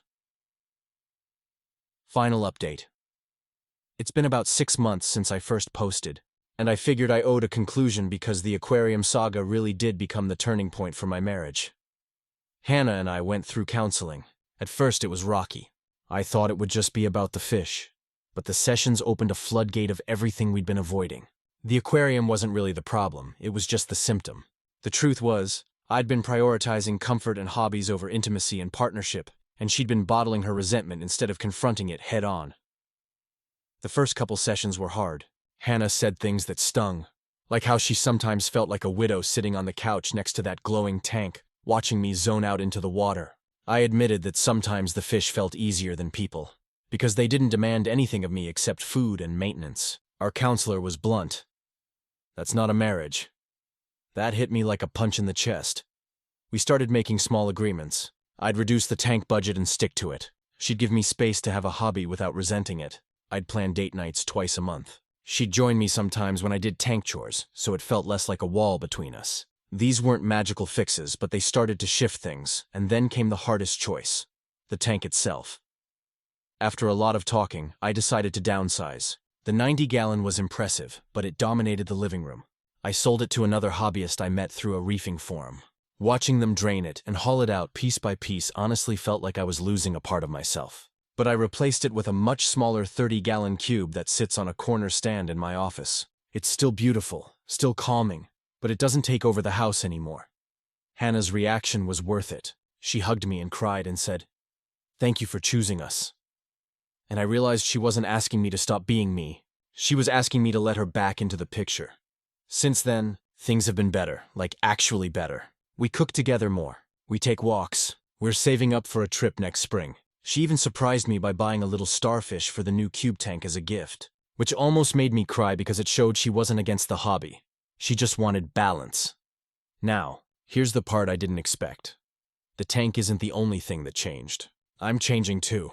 Cutting back on something that consumed me forced me to look at the other places I was hiding from life. I realized I'd been avoiding bigger conversations, like when Hannah brought up wanting kids. So last month I told her I was ready to start talking about it seriously. Her face lit up like I hadn't seen in years.